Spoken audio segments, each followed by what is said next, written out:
Bien, previo un cordial saludo, muy buenas noches con todas y todos presentes en esta sala, en esta oportunidad. Les hacemos un saludo de bienvenida a nombre del Colegio de Economistas del Cusco, del Centro de Capacitación para el Desarrollo Humano y también como parte de la Asociación para la Educación Económica de los Andes. En esta oportunidad vamos a llevar a cabo una primera sesión de un curso que hemos visto por conveniente denominar Historia del Pensamiento Económico, que va a estar a cargo justamente a cargo del magíster Carlos Alejandro Dávila Núñez, quien justamente ha tenido la gentileza de darnos su tiempo para expresar muchas ideas, muchos conocimientos, lineamientos, principios acerca de lo acontecido en la historia económica en estos tiempos y en la época pasada. El economista Carlos Alejandro Dávila Núñez, economista egresado de la Universidad Nacional San Antonio Abad del Cusco, magíster en Gestión Pública y Desarrollo Regional, desde el año 2016 por la Universidad Nacional de San Antonio Abad del Cusco. Desde el 2016, él es investigador y docente universitario a nivel pre- y posgrado, fundador del Centro de Estudios Liberales Mario Vargas Llosa, Arequipa, desde el año 2016. A la vez, ha conformado el Instituto de Sociedad Abierta Cusco desde el año 2018 y la Asociación para la Educación Económica en los Andes Cusco desde el año 2020. En la actualidad, conferencista y columnista a nivel nacional e internacional. Entonces vamos a darle el pase al economista Carlos Alejandro para que pueda presentar esta primera sesión de este curso que está estructurado en un horizonte de 3 sesiones que se van a realizar los días jueves. Iniciamos hoy jueves 23 de febrero y finalizamos el jueves 9 de marzo. En ese entender tenemos un tiempo muy adecuado para poder aprovechar, ¿no?, el contenido de este curso, que es en realidad un curso bien sintético, preciso acerca de todo lo que debemos conocer por parte de la historia del pensamiento económico, ¿no?, que definitivamente tenemos dentro de los participantes algunos economistas, algunos no economistas, pero muy interesados en el tema. Y es muy importante saber difundir este tipo de temas, ya que son acordes a los tiempos actuales en que se vienen abriendo muchos debates acerca de los distintos modelos y las formas del pensamiento económico que se vienen aplicando en distintos países, no solamente de Sudamérica, sino a nivel mundial. En esa línea, buenas noches, economista Carlos, adelante y un buen curso el día de hoy. Gracias. Muchísimas gracias. Buenas noches contigo. Buenas noches también con todos los que nos están escuchando el día de hoy. Qué alegre estoy. Tenemos 51 participantes. Prometo no aburrirles mucho. Tengan la certeza de que van a estar escuchando a un tipo muy feliz hablando de cosas que le hacen muy feliz. Así que espero sea de vuestro agrado la presentación que he preparado para ustedes el día de hoy. Y también las próximas sesiones, que son los 2 próximos jueves. Este jueves 23 también, mientras comparto la pantalla y mientras me van indicando, por favor, si es que ya se va visualizando. Este jueves me avisan, por favor, si se está visualizando. Este jueves, hoy estamos conmemorando un aniversario más del nacimiento de Karl Menger, el fundador de la escuela austríaca. Vamos a hablar de Karl Menger justamente en nuestra segunda sesión, en la sesión de la próxima semana. Me confirman en el chat. Sí, gracias, Gustavo, muy amable. Gracias, Gustavo. Muchas gracias, muchas gracias. Entonces, enhorabuena, ya se está visualizando.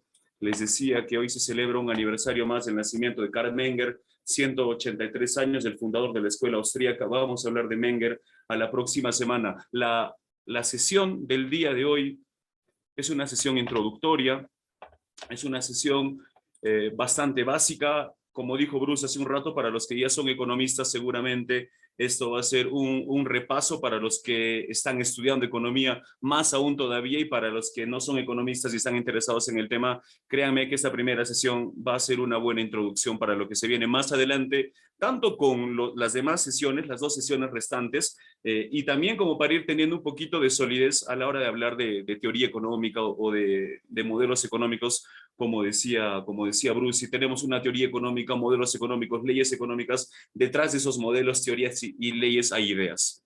Lo que vamos a estudiar conmigo entonces a partir de hoy y los próximos 2 jueves es justamente las ideas de personajes que a lo largo de la historia, sin querer queriendo en un primer momento y luego sí con la intencionalidad, con intencionalidad, se ha ido consolidando la ciencia económica. Se ha ido consolidando la ciencia económica. Entonces, aprovecho también para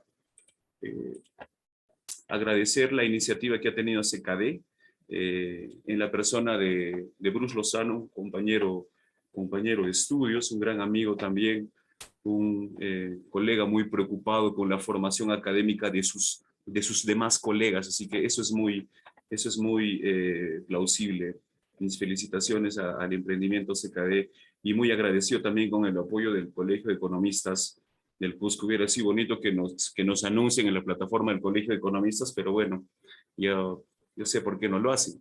Y obviamente muy contento de poder estar aquí a nombre también de la Asociación para la Educación Económica en los Andes, un centro de estudios que del 2019, fundado por Vladimir y Arlet Luna, yo tuve la posibilidad de sumarme al emprendimiento de ellos e ir consiguiendo algunas cosas, como por ejemplo, hicimos ya un par de seminarios virtuales de Escuela Austríaca y el año pasado conseguimos hacer un seminario internacional presencial de la Escuela Austríaca en el siglo XXI aquí en nuestra ciudad. Tenemos también vamos a tener también las próximas semanas algunas novedades en función a las actividades que tenemos pendientes por realizar este año. Sí, entonces, como lo había indicado también mi querido amigo Bruce, vamos a tener 3 sesiones. El día de hoy voy a hablar básicamente de los griegos y vamos a llegar hasta la economía clásica, hasta Adam Smith. No vamos a tocar algunos principios de la economía clásica como tal, porque para esos temas me voy a reservar la segunda sesión, donde vamos a hablar no solo de la economía clásica como tal, sino también del momento económico que se vivía en ese instante, y era justamente la revolución industrial. Hay muchos autores que están a favor de la revolución industrial, otros que están en contra, como se podrán imaginar. Así que la siguiente semana vamos a ver eso, y no solamente desde el punto de la historia económica como tal, sino de la historia del pensamiento económico, como lo anuncia este curso, obviamente, cuando veamos la revolución marginalista. La revolución marginalista entre 1871 y 1874, por esas casualidades tan bonitas que tiene la vida, por esas bonitas coincidencias, como podría decir quizás Milton Friedman, en diferentes lugares de Europa, en diferentes universidades, individuos, investigadores, que sin tener ninguna vinculación entre ellos, ni directa, en citas directas, ni de manera indirecta, o sea, me refiero que ninguno de esos 3 autores citó algún autor que se parecía. Y esto es muy interesante porque tanto Leon Walras como Stanley Jevons y como Karl Menger, entre esos años 1871 y 1874, van a publicar algunos textos que van a generar una revolución en la economía, lo que se conoce como la revolución marginalista y la constitución de la economía neoclásica como tal, que es lo que nos enseñan a los economistas en todas las universidades del mundo. Finalmente, el día 9 de marzo, día súper importante porque el 9 de marzo se celebra un aniversario más de la publicación de La riqueza de las naciones, de Adam Smith. Entonces, ese día también imagino que al final del curso haremos un pequeño brindis virtual, aunque sea con agua, por favor, no se sientan comprometidos, aunque sea con agua, ¿sí? En conmemoración a la publicación de La riqueza de las naciones. El día de hoy voy a terminar mi presentación hablando justamente de este personaje. Entonces, sin perder más tiempo, vamos a empezar con la primera sesión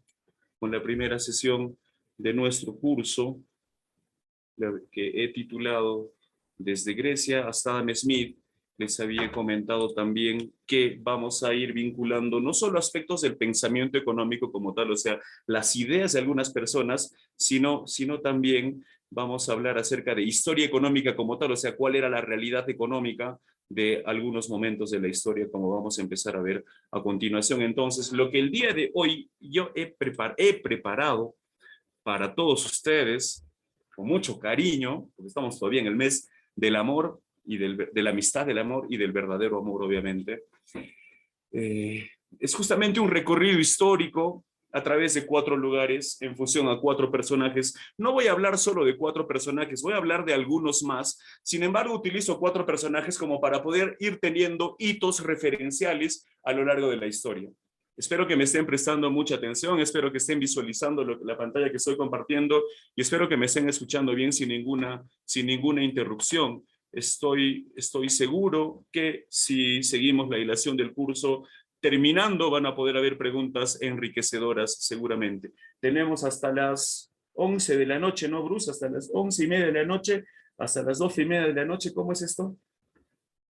Tengo hasta A ver, las... no, está programada la sesión hasta las 9:30, pero sin embargo, si hay voluntad de las partes, podemos seguir hasta las últimas consecuencias. Hasta donde se pueda, correcto, estimado Así Bruce, es, así es. muchísimas gracias. Yo tengo muy presente esto del tiempo y como dice Bruce, siempre tan acertado, si esto se torna interesante, sobre todo la parte final con las preguntas, nos podemos extender algunos minutos más. Yo tengo una presentación como para 1 hora, un poquito más, y entonces vamos a ver cómo van las cosas. Yo creo que cualquier persona a la cual le agrade la música, que le agrade el teatro, que le agrade la escultura, que le agrade las manifestaciones culturales, ¿no? La poesía, eh, la ingeniería también, obviamente. Debe ser consciente de que muchas de esas cosas, las más bonitas de la vida, y obviamente no el tema de la democracia y tal, se inició en Grecia. Pero cuando hablamos de Grecia, lo mencionamos algo muy general. Si nos estamos refiriendo a ese momento tan importante en la historia de las ideas en general, no solo el pensamiento económico, sino del pensamiento en general, definitivamente tenemos que reconocer el aporte de los griegos, en particular de los atenienses. En particular de los atenienses, vamos a hablar en un instante acerca de uno en particular, de un ateniense en particular, que fue el primero que habló acerca de economía, oikosnomei. Un saludo a mi amigo Mijail, al padre Mijail Enríquez, que está atento a la charla y le está mandando unos mensajes muy provocadores. ¿Por qué será así ese padre? Vamos a hacer un viaje entonces desde Atenas, desde 400 años antes de Cristo, hasta Italia, en particular, con precisión, con exactitud, en Siena, donde vamos a identificar a un sacerdote, que con el tiempo llega a ser santo, obviamente, que pues en su afán de encontrar el valor económico de los bienes, en función de encontrar la verdad y en función de también ir predicando la palabra del Señor, va a tener algunos aportes interesantes a la economía, como vamos a ver a continuación. De Siena tenemos que tomar un avión que nos va a llevar a Salamanca. Antes vamos a tener que ir a Madrid y tomar un bus y tal. Es un lugar muy bonito y es un espacio histórico muy bonito, sobre todo a los que nos interesa este mundo del conocimiento, este mundo de la academia, porque quizás una de las universidades más antiguas de Europa, una de las más antiguas de España, es justamente la Universidad de Salamanca, termina generando una impronta muy llamativa en las universidades del Nuevo Mundo, tanto en Centroamérica como en esta parte del mundo. Me refiero a la Universidad de San Marcos. La Universidad de San Marcos se funda en función a los estatutos de la Universidad de Salamanca. Algo similar ocurre con la Universidad San Ignacio de Loyola, que es la primera universidad que se funda aquí en el Cusco y que con el tiempo se convierte en nuestra queridísima Universidad Nacional de San Antonio del Cusco a partir de 1692. Y después de hacer el recorrido en Salamanca, vamos a tener un último viaje.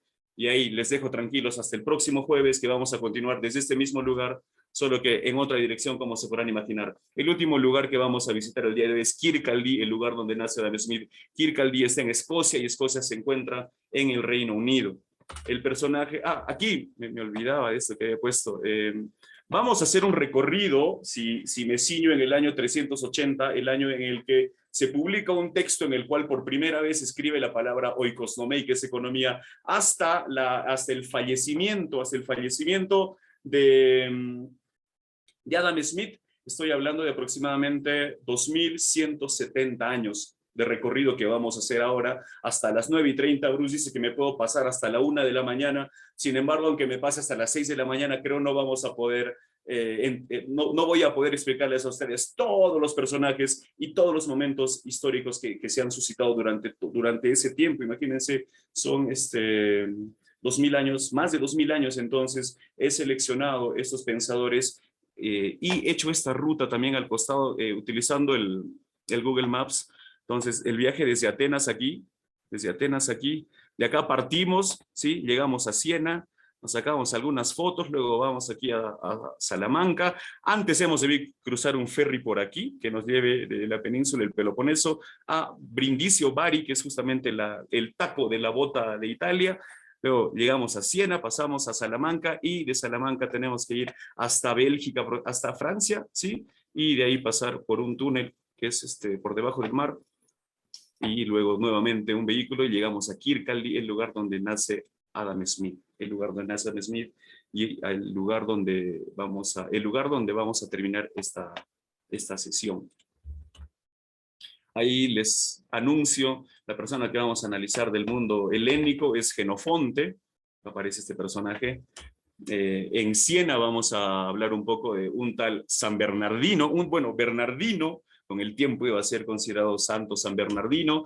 En España la figura representativa que he elegido para ustedes el día de hoy es Juan de Mariana, y seguramente alguno que ya tiene alguna familiaridad con el tema, por ejemplo, de la Escuela de Salamanca, me dirá: sí, profesor, pero usted debía elegir quizás a Francisco de Vitoria, o a Juan de Lugo, o a Leonardo Lecio y tal, pero pues elegí la figura de Juan de Mariana porque él engloba el principal aporte de la Escuela de Salamanca, que es la teoría monetaria, como vamos a ver en unos instantes. Y finalmente, ya les había dicho, vamos a concluir con Adam Smith en Kirkcaldy, y la publicación de sus dos textos, ¿no? La teoría de los sentimientos morales, la riqueza de las naciones, y allí. Entonces, este es el menú que tenemos para el día de hoy. Como les dije hace un instante, espero no aburrirles, y bueno, tengan la certeza de que están escuchando a un tipo feliz hablando de cosas que le hacen muy feliz. Así como nos tenemos que ubicar entonces dentro del espacio geográfico, también tenemos que ubicarnos dentro del espacio temporal. Entonces, este es un gráfico que yo particularmente utilizo bastante, porque nos muestra utilizando un indicador que es el PBI per cápita, ¿no? Cómo es que fue el crecimiento económico del mundo desde el año cero, desde el siglo I hasta, este gráfico es hasta el 2008. Estos datos de historia económica, obviamente, son recopilados por el profesor Angus Maddison, que si alguien quiere analizar algún tema de historia económica, o sea, temas de PBI, temas de inflación, temas de paridad de poder adquisitivo a lo largo de la historia, Angus Maddison es una buena fuente. Así como en el Perú la mejor fuente de historia económica es el profesor Bruno Seminario, que dictaba en la Pacífico, falleció hace un tiempo, ¿no? El Bruno Seminario, igual a nivel internacional tenemos dos grandes referencias desde la historia económica. Uno es Angus Maddison, es historia económica a nivel general, y el otro es Hans Rosling.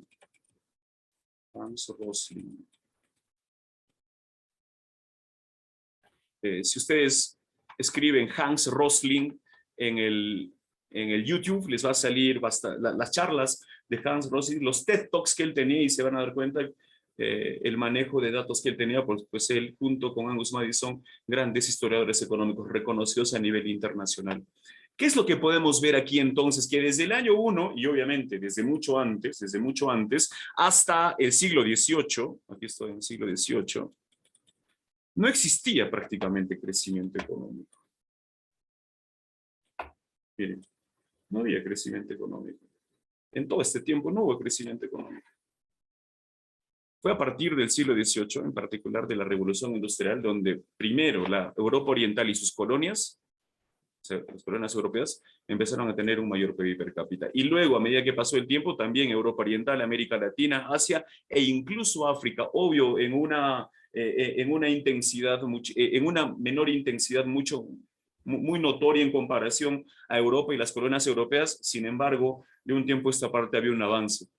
Esto es muy interesante porque este gráfico nos invita a analizar qué pasó aquí, ¿no? ¿Qué pasó aquí? Yo les dije que es el tema de la revolución industrial. Sin embargo, me adelanto un poco a la charla de la próxima semana. Antes de que pueda haber una revolución industrial que le entendemos como una revolución económica o empresarial, existió una revolución política.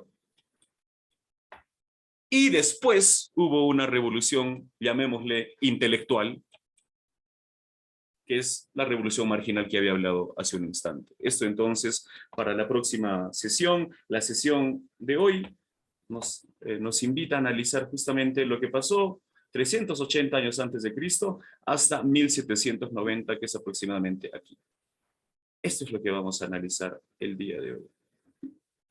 Un mundo muy interesante porque no había crecimiento económico. Un mundo interesante porque había muchísima igualdad en pobreza. Había mucha gente que era igual que otra, pero en sentidos de pobreza. La pobreza llegaba al 90-95% de la población total. A medida que fue pasando el tiempo, como pueden ver ahí, la pobreza también fue disminuyendo y pues llegamos a los niveles históricos que tenemos el día de hoy. A la próxima clase con datos y tal vamos a ir viendo también cómo fue disminuyendo la pobreza a partir de la revolución industrial, sobre todo.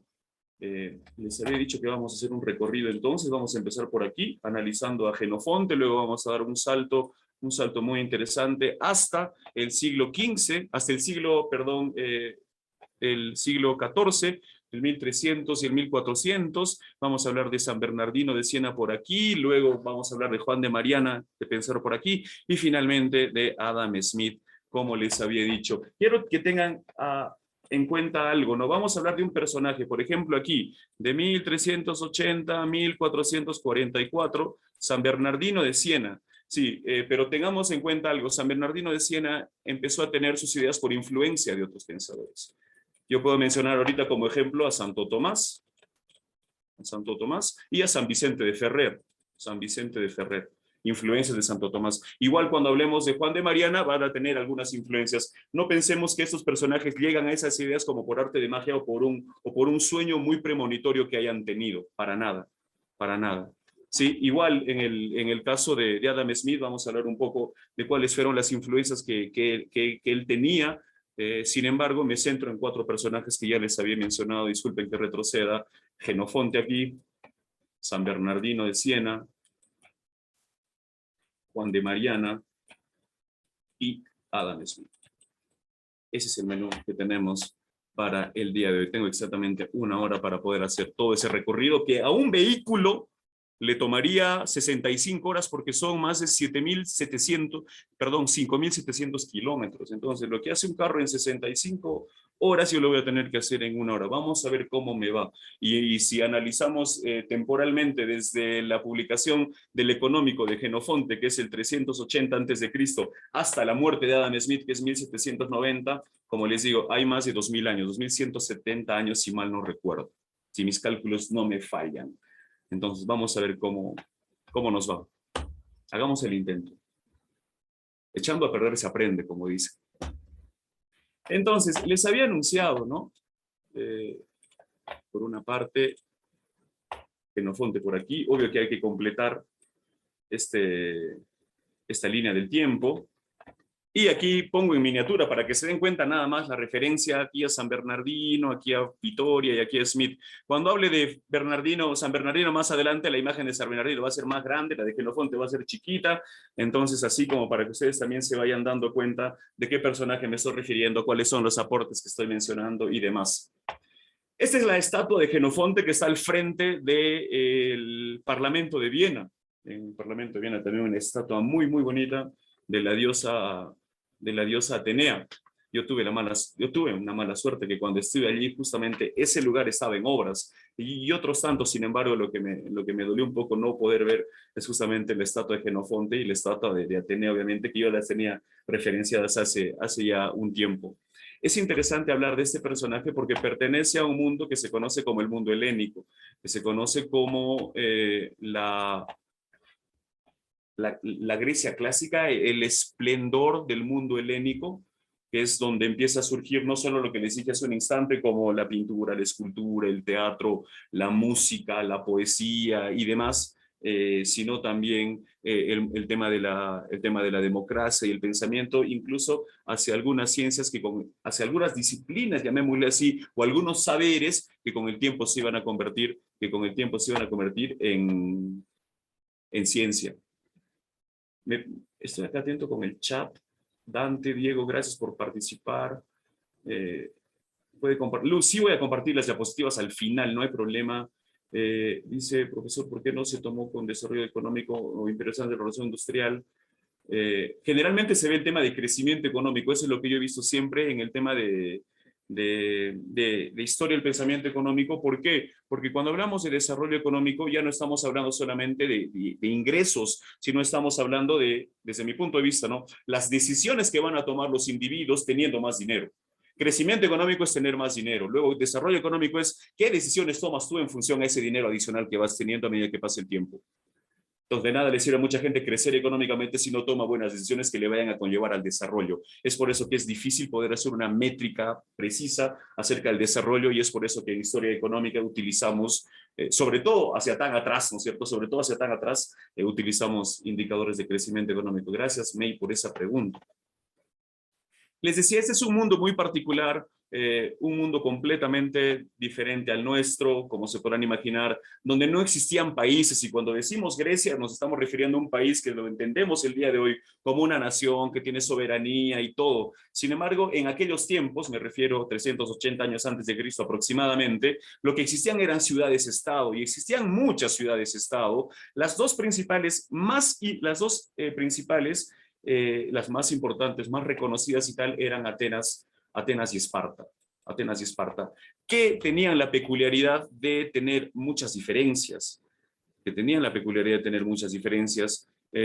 Por ejemplo, en función a sus costumbres, en función a sus leyes. El pueblo ateniense era un pueblo que estaba más preocupado del comercio.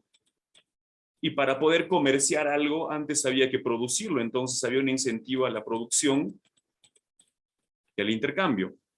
Mientras que en Esparta no había tanta inclinación hacia la producción y el comercio, pues ellos eran un pueblo cuyas costumbres eran más violentas. Ellos eran un pueblo de guerreros. Y cuando se hace la comparación institucional, me refiero a la comparación de sus costumbres y sus leyes y los resultados de esas costumbres y leyes, obviamente donde nace lo bonito del mundo, como les acabo de decir hace un instante y lo dije al inicio, es en Atenas y no en Esparta. El museo de sitio solamente del Partenón es un espacio que tiene más de 2 millones de piezas. El Museo de Esparta es un espacio bastante pequeño y lo que se encuentran son escudos, lanzas, espadas y algunos yelmos. En el caso de Atenas incluso se pueden ver juguetes de niños. Los artesanos atenienses fueron los primeros que empezaron a firmar sus obras. Entonces hay una comparación, hay mucha diferencia cuando nosotros hacemos la comparación entre las costumbres y leyes de los atenienses y de los espartanos. Todo apunta a que en Atenas, voy a utilizar resaltador, que en Atenas habían mejores incentivos que en Esparta. Esos incentivos les permitían a los atenienses producir. Primero producían para satisfacer sus propias necesidades, luego se daban cuenta que había un exceso de producción y ese exceso de producción les permitía, ¿qué cosa? Poder utilizar esos excedentes para intercambiarlos. Obviamente en un primer momento será a través de trueques. El trueque también se le conoce como doble coincidencia de necesidades. Eso significa que, por ejemplo, un artesano que produce vasijas, y aquí puedo poner un agricultor que produce, permítanme el símbolo, ¿sí? Kilogramos de trigo, permítanme por favor el símbolo de una espiga de trigo, algo así. Entonces, ellos tienen el incentivo de seguir produciendo. Las primeras unidades las destinan para satisfacer sus necesidades inmediatas. En el caso del artesano, la vasija será para que tome agua. En el caso del agricultor, el primer kilogramo de trigo será para que se alimente él o alimente a su familia. Las unidades posteriores van a ir teniendo diferentes fines. La segunda unidad quizás para el artesano, la segunda vasija ya no va a ser para que tome agua él ni su familia, sino será para, no sé, hacer quizás una ofrenda a los dioses. Quizás el segundo kilogramo del agricultor ya no va a ser para alimentarse él y tampoco para alimentar a su familia, sino para entender a animales menores que pueda tener allí. Y entonces llegan algunas unidades, las unidades del final, las unidades del margen, que tienen menos valor que las primeras. El artesano y el agricultor valoran mucho sus primeras unidades porque antes de esas primeras unidades no tenían satisfactor. El artesano no tenía vasija y el agricultor no tenía kilogramo de trigo. Ahora tiene un kilogramo de trigo, tiene una vasija y lo valoran mucho.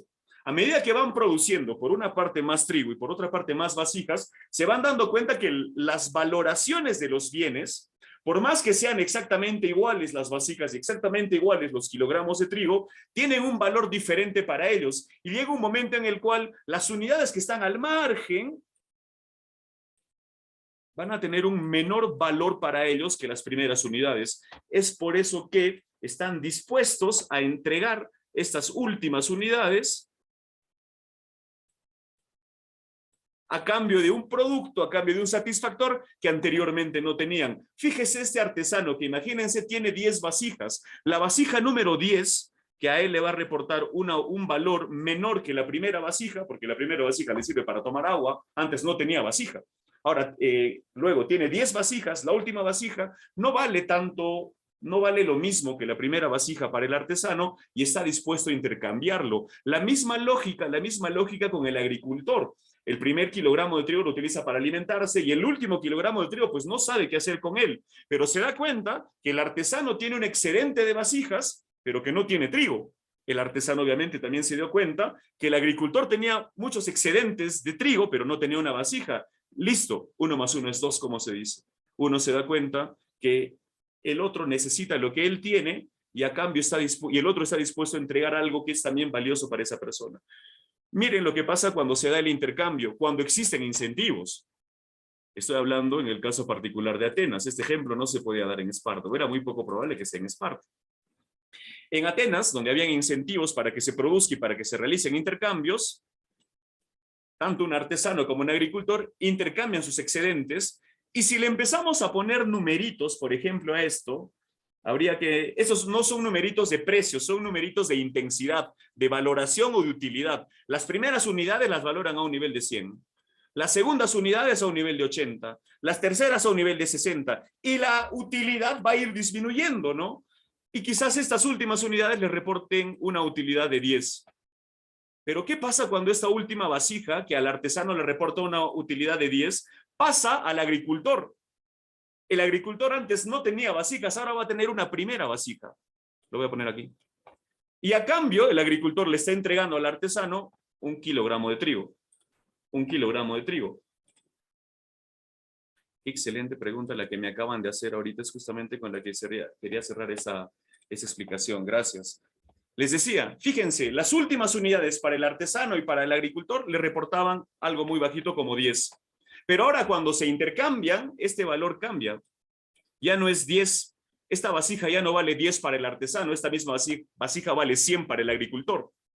Y este último kilogramo de trigo que valía 100, que le reportaba una utilidad de 10 al agricultor, ahora que es el primer kilogramo de trigo para el artesano, le reporta una utilidad de 100. Fíjense cómo el intercambio hace que las utilidades se incrementen y que ambas partes estén mejor que antes. El artesano se despojó de una vasija que le reportaba una utilidad de 10 y a cambio tiene 1 kilogramo de trigo que le reporta una utilidad de 100.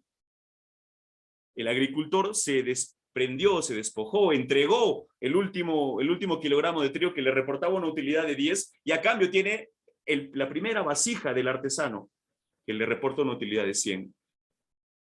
Para responder a la pregunta, que es muy buena y en verdad era la pregunta, las principales instituciones que diferenciaban a Atenas de Esparta eran básicamente instituciones de carácter jurídico, como es la propiedad.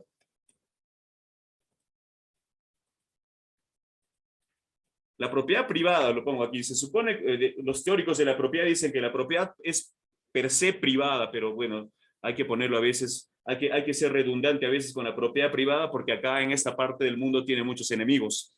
Entonces hay que ser muy preciso acá. La principal institución que hacía que Atenas se diferencie de Esparta era que existía propiedad privada. Esa propiedad privada les generaba incentivos para que ellos produzcan, porque el artesano sabía que producía una vasija era suya, la segunda vasija era suya, la tercera vasija era suya. Imagínense en Esparta, un artesano creaba una vasija, creaba una segunda vasija, pero cualquiera se lo podía quitar, cualquiera se lo podía expropiar. No existía un reconocimiento social a las pertenencias individuales de las personas. Es por eso que la propiedad privada, muy aparte de ser una institución jurídica, empieza siendo una costumbre. La costumbre de que tú te das cuenta que esa persona sale de tal casa, esa persona trabaja tal terreno, esa persona usa tal prenda de vestir, entonces es su casa, es su terreno y es su chaleco, su casaca, su camisa. Así empieza la propiedad y ahora obviamente como toda institución va evolucionando a través del tiempo y la propiedad privada se puede plasmar en una tarjeta de propiedad para el dueño de un vehículo o una licencia de funcionamiento, digamos, para el dueño de un establecimiento o un título de propiedad para el dueño de una casa o un terreno. En esa época era la costumbre, en Atenas había la costumbre de respetar, y no solamente respetaban las personas, sino respetaban también las autoridades, sobre todo ellos. No piensen que en esas épocas solamente los atenienses se respetaban entre ellos, sino las autoridades respetaban la propiedad de las personas. Obviamente que no era un país, obviamente que no era un mundo perfecto, había muchos inconvenientes en Atenas de aquella época, sin embargo hay que evitar el anacronismo de querer evaluar realidades tan alejadas con criterios actuales, ¿no? Entonces, fíjense cómo, en función a las leyes y costumbres que habían en Atenas, a diferencia de Esparta, Atenas empezó a ser una ciudad-estado muy próspera, donde había mucha gente que tenía muchísimo dinero y había personas que tenían muchísimo dinero. Las generaciones posteriores ya no tenían muchos incentivos de seguir trabajando porque su papá ya había trabajado, porque su abuelo había trabajado. Lo que les tocaba hacer a ellos era entonces pensar. Es por eso que la filosofía en particular también se va instalando allí. No quiero decir que ahí parte, que de allí son todos los filósofos, no, pero concentraba muchas mentes maestras iluminadas de esos tiempos. Esparta era un pueblo guerrero, era curioso porque cuando nació una mujer en Esparta todos se ponían tristes porque decían, guau, no va a ir a la guerra, guau, no va a ir a la guerra, pues. Bueno, sigue teniendo hijos. Y se cometían también feminicidios en Esparta. Muchos feminicidios. Es curioso porque los espartanos criticaban a los atenienses por no tener esas habilidades para la guerra. Sin embargo, muchas batallas que han tenido los espartanos contra los persas, por ejemplo, han terminado siendo victoriosas para los espartanos por la ayuda del ejército ateniense, ¿no? Si bien es cierto, sabemos que las películas que nos muestran en Hollywood no reflejan la realidad como tal, hay una escena muy buena en esta película 300, cuando el ejército ateniense se encuentra con el ejército de Leónidas, de los espartanos. Ellos tenían un rey, y él le dice, ¿no? Espartano, ateniense, ¿qué oficio tienes? Y le van diciendo, no, yo soy carpintero, yo soy orfebre, soy herrero. Y luego Leónidas mira a sus espartanos y le dicen, ¿y ustedes qué profesión tienen? ¿Qué oficio tienen? Y le responden con 3 gritos de guerra, ¿no? Entonces, esa escena nada más, en verdad, muestra cómo era la sociedad ateniense, cómo era la sociedad espartana, desde el punto de vista de la historia del pensamiento económico, de la historia económica, incluso del crecimiento y del desarrollo económico. Atenas, en comparación a Esparta, pues era un ejemplo de buenas instituciones. En Atenas es donde nace la democracia, en Esparta había, como les digo, una monarquía.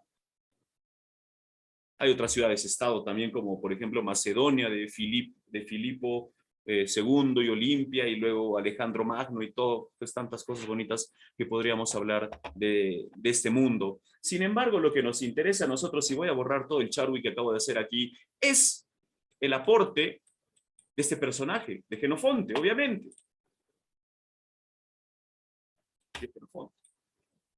Jenofonte, el año 380, escribe un texto que se llama El Económico. Si ustedes entran al Google y ponen El Económico PDF, o sea, Jenofonte, El Económico PDF, les va a salir el texto. Incluso hay una versión muy interesante donde en una cara está escrito en griego y en la otra cara está la traducción en castellano. Jenofonte, por primera vez en ese texto, el 380 a.C., cataloga la economía como un saber. ¿Sí?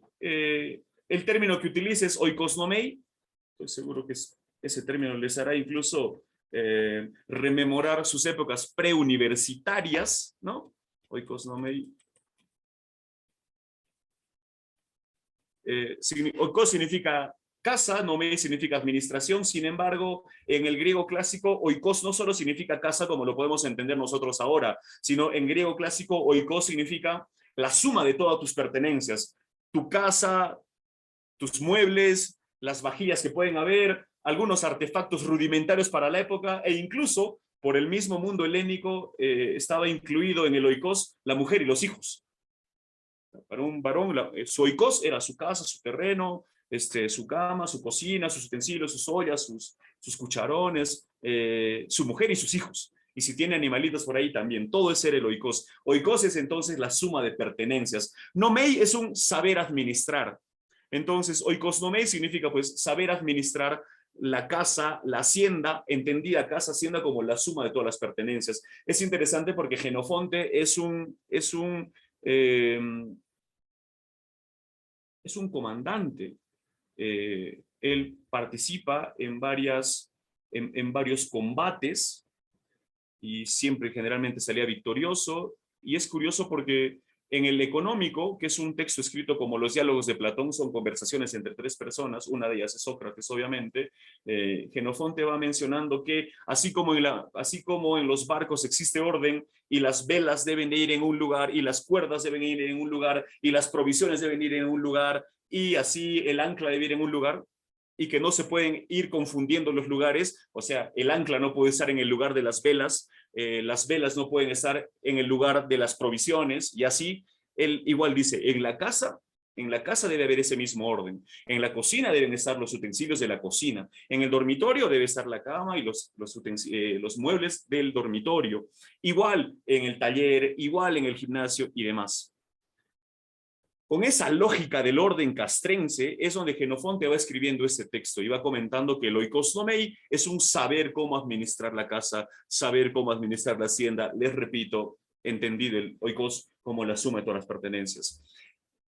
Este no es el único aporte que hace Jenofonte. Nos quedaríamos muy chatos, permítanme el término, nos quedaríamos muy chicos si es que relacionamos a Jenofonte solamente con la etimología del término económico, de la palabra economía, el oikosnomei, porque Jenofonte además menciona que esa forma de administrar la casa, esa forma de administrar la hacienda, esa forma de administrar la suma de pertenencias, tiene que ser eficiente, lo más eficiente posible. Cuando él menciona el término eficiencia, hace referencia a dos acepciones. Primero, una eficiencia estática, y luego una eficiencia dinámica. Cuando Jenofonte menciona el tema de eficiencia estática, se está refiriendo a que nosotros debemos utilizar de manera eficiente los recursos que tenemos a nuestra disposición. ¿A qué me refiero con esto? Y continuando con los ejemplos de hace un instante, que si alguien tiene un espacio en el barco de provisiones, que utilice las provisiones para alimentarse en los tiempos y días y horas establecidas. Que si alguien en casa tiene, por ejemplo, una olla, lo utilice pues para hacer un guiso, para hacer una sopa. Que si alguien tiene en casa una almohada o una manta para taparse, que lo utilice para descansar, para dormir. Algo muy lógico, eficiencia estática, utiliza de manera eficiente lo que naturalmente tienes, lo que tienes de manera dada, por decirlo de alguna forma. La eficiencia dinámica, por otra parte, es una combinación de la eficiencia estática más espíritu empresarial. No lo llama así, obviamente, Jenofonte, pero Jenofonte nos invita a sus lectores a darse cuenta de algo, de que utilizando lo que tenemos, o sea, siendo conscientes de lo que tenemos alrededor y aplicando nuestra creatividad, nuestro emprendimiento, nuestra capacidad de innovación, podemos empezar a comerciar e ir acrecentando nuestra hacienda. Y Jenofonte dice pues que no hay nada malo en que las personas acrecienten su hacienda siempre y cuando no haya de por medio mentiras, estafas. Y yo creo que todos aquí estamos de acuerdo, ¿no? Si una persona en su actividad empresarial, sin mentir, sin robar, sin estafar, tiene éxito económico, pues enhorabuena. Y acá, un paréntesis, invitarles a pensar en la riqueza del mundo empresarial y la riqueza del mundo político, ¿no? Son riquezas completamente diferentes. Quizás al final se puede hacer alguna reflexión de este tipo. Les decía, Jenofonte no solo nos aporta el concepto de economía con el oikosnomei, sino también nos invita a pensar no solo en términos estáticos, sino también en términos dinámicos. Para los coleguitas que tengo en salas, entre los 70 participantes debe tener por ahí coleguitas, se lee también el nombre de algún querido profesor. Si nosotros, por ejemplo, relacionamos o hacemos memoria del concepto que nos han enseñado en nuestra primera clase de economía, ya sea en la PRE, en el CEPRU, ya sea en economía, llevando introducción a la economía o introducción a la microeconomía, como era en mis épocas, o igual en algún curso de ingeniería, de arquitectura, de sociales, que han llevado el curso de economía, seguramente vuestro profesor les ha mencionado el concepto clásico de economía, que es, la economía es una ciencia social que se encarga de estudiar cómo los individuos, y algunos otros autores incluso dicen individuos y sociedades, toman decisiones en función a los recursos escasos con los que cuentan y las necesidades infinitas que pretenden satisfacer. Entonces, ese concepto se conoce como el concepto robinsoniano de la economía porque fue acuñado por Lionel Robbins. Lionel Robbins. A finales del siglo XIX, inicios del siglo XX, vamos a hablar de ellos en la tercera sesión. Entonces, la eficiencia estática se refiere al concepto robinsoniano. Sin embargo, y acá está el plus de este curso, acá está el plus del enfoque que yo le quiero dar, que yo le estoy dando le voy a dar a estas charlas, y es que nosotros no debemos pensar solamente en términos estáticos, mucho menos si nosotros entendemos a la economía como una ciencia social compuesta por individuos que tienen un montón de información en la cabeza y que están tomando decisiones todo el tiempo. Y que por las falencias que tenemos y las limitaciones que tenemos, no todas las decisiones que tomamos se cumplen tal cual nosotros queremos. Muchas veces nos equivocamos. Entonces, la invitación de esta serie de charlas es justamente a quitarnos, a despojarnos esta idea de que la eficiencia es estática y que el mercado es estático. No, el mercado es dinámico, la eficiencia es dinámica. ¿Por qué? Porque lo que refleja el mercado es justamente agentes económicos y los agentes económicos somos todo menos agentes estáticos. Al contrario, somos lo más dinámicos. Todo el tiempo estamos actuando, todo el tiempo estamos haciendo algo. Desde el punto de vista del mercado, estamos ofreciendo, estamos comprando, estamos ahorrando, estamos pensando en invertir, estamos pensando en gastar, estamos pensando en producir. Si producimos, estamos pensando hacia atrás cuáles son los costos para producir, cuáles son los precios que nos van a pagar en función al producto o al servicio que ofrezcamos, cómo va a ser nuestra competencia. Hablar del mercado es hablar de competencia y de rivalidad, pero también es hablar de cooperación. Y la cooperación, rivalidad y o competencia es dinámica, pues no es estática. Entonces, pensemos más allá del concepto robinsoniano de economía que desde mi punto de vista evoca más a la eficiencia estática y empecemos a incluir en nuestra lógica de asuntos económicos la eficiencia dinámica, que es un gran aporte de Jenofonte. Miren desde hace cuánto tiempo. Y se podría decir que quienes retoman el camino de la eficiencia dinámica vendrían a ser los economistas austríacos a partir de 1871. Y en particular de los años 40 del siglo XX con el profesor Israel Kirzner. No se asusten de la letra porque a medida que pasen las clases voy a ir poniendo cada uno de los profesores que he mencionado con su nombre bien escrito, no se preocupen, o su nombre legible. Fíjense, miren, desde aquí, desde 380 años antes de Cristo, hasta 1871 aproximadamente, perdón, se me pasó, hasta 1871 por aquí, se dejó de lado esta idea del mercado como si fuera algo dinámico.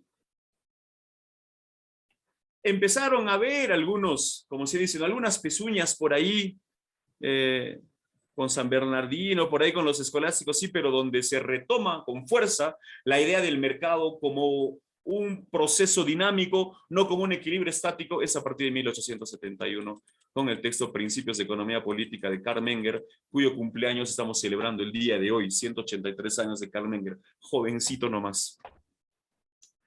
Este es el aporte de Jenofonte entonces. La primera visita de nuestro viaje era a Grecia, era Atenas. El aporte de Jenofonte, el texto que había escrito, el económico, el concepto primero de Cosnomei y segundo de eficiencia estática y de eficiencia dinámica. Y también recordar ya desde el punto de vista de la historia económica la diferencia fundamental, institucional, entre Atenas y Esparta. En función a las costumbres y leyes que tenían, estas generan diferentes incentivos y al mismo tiempo diferentes resultados. Y les repito, los resultados económicos, sociales, de innovación y tal en Atenas son pues completamente, son superlativos en comparación de los resultados en Esparta. Nos tomamos un avión entonces, un avión o un hongo psicodélico, como ustedes quieran, y nos vamos, por favor, desde el 380 antes de Cristo en Atenas hasta el 400 en Siena. Y allí aparece este personaje que ya lo había anunciado hace un instante, San Bernardino de Siena. Bueno, Bernardo se llamaba y era muy pequeñito de estatura, parecía también muy débil de salud y pues le empezaron a llamar Bernardino, una persona realmente cuya historia inspira. Bernardino tenía el don de la palabra y pese a que le ofrecieron ser obispo de 3 ciudades en Italia, él siempre dijo que no, porque él decía que él prefería la vida de un predicador que se ensucia que se embarra el calzado, en este caso alguna sandalia de cuero de oveja probablemente que se hayan podido elaborar, a diferencia del trabajo que tienen los obispos, ¿no? Que es un trabajo más de gabinete, de escritorio. De San Bernardino de Siena no le agradaba eso. San Bernardino de Siena era un hombre de acción. Él vive en lo que se conoce como el Quattricento. Ese es un mundo que se caracteriza porque empiezan a ver los primeros capitalistas. Entonces, si con Jenofonte estábamos por aquí, voy a utilizar el resaltador. Si con Jenofonte estábamos por aquí, entonces miren el viajezón que hemos hecho hasta el 1444, hasta aquí. Alguien me podría decir, profesor, pero entonces Jenofonte, ¿qué pasó en todo este tiempo? En todo este tiempo se podría decir que no hubieron muchos aportes a la historia, al pensamiento económico como tal. Sin embargo, donde sí hubieron muchísimos aportes fue en el tema del derecho, sobre todo en la consolidación del derecho romano, el derecho canónico, el derecho romano.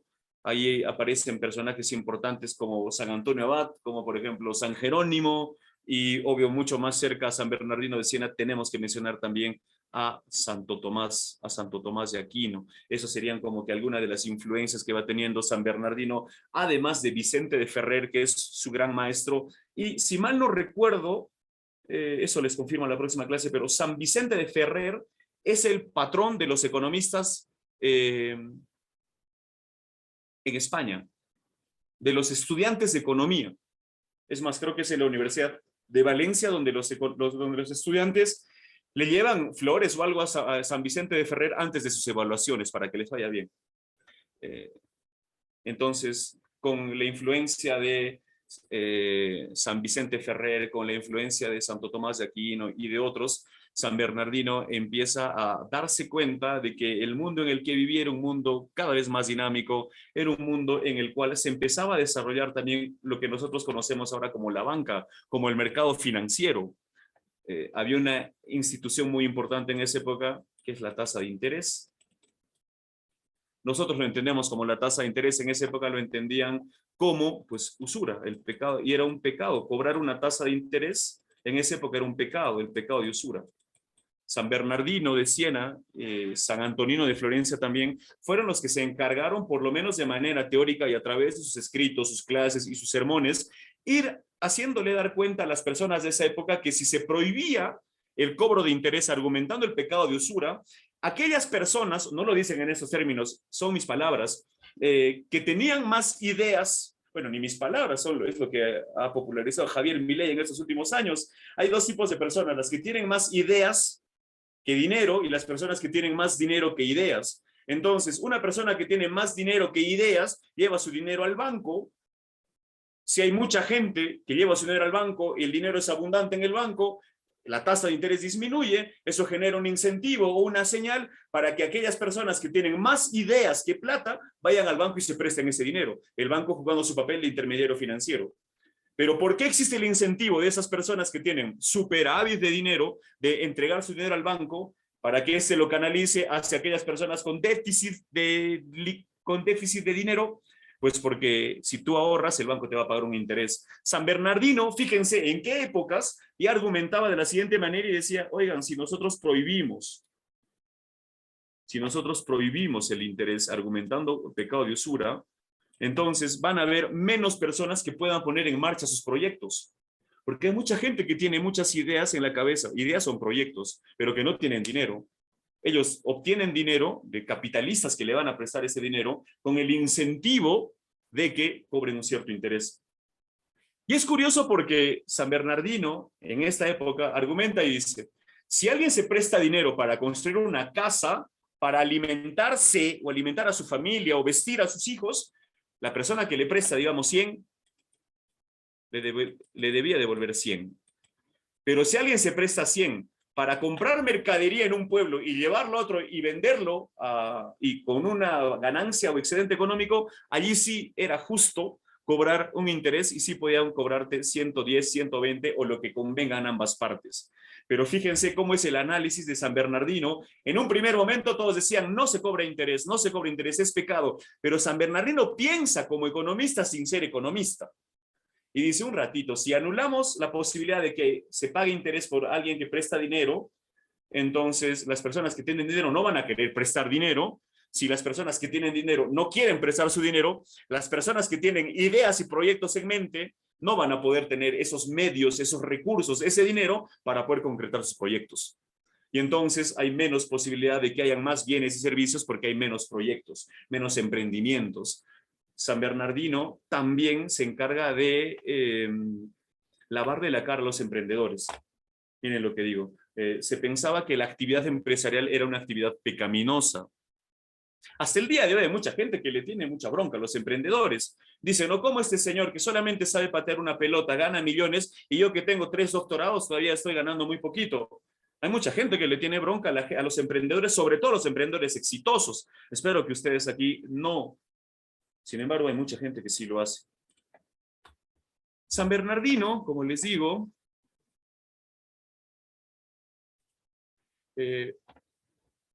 realza el papel de los emprendedores en un mundo donde los emprendedores están muy mal vistos.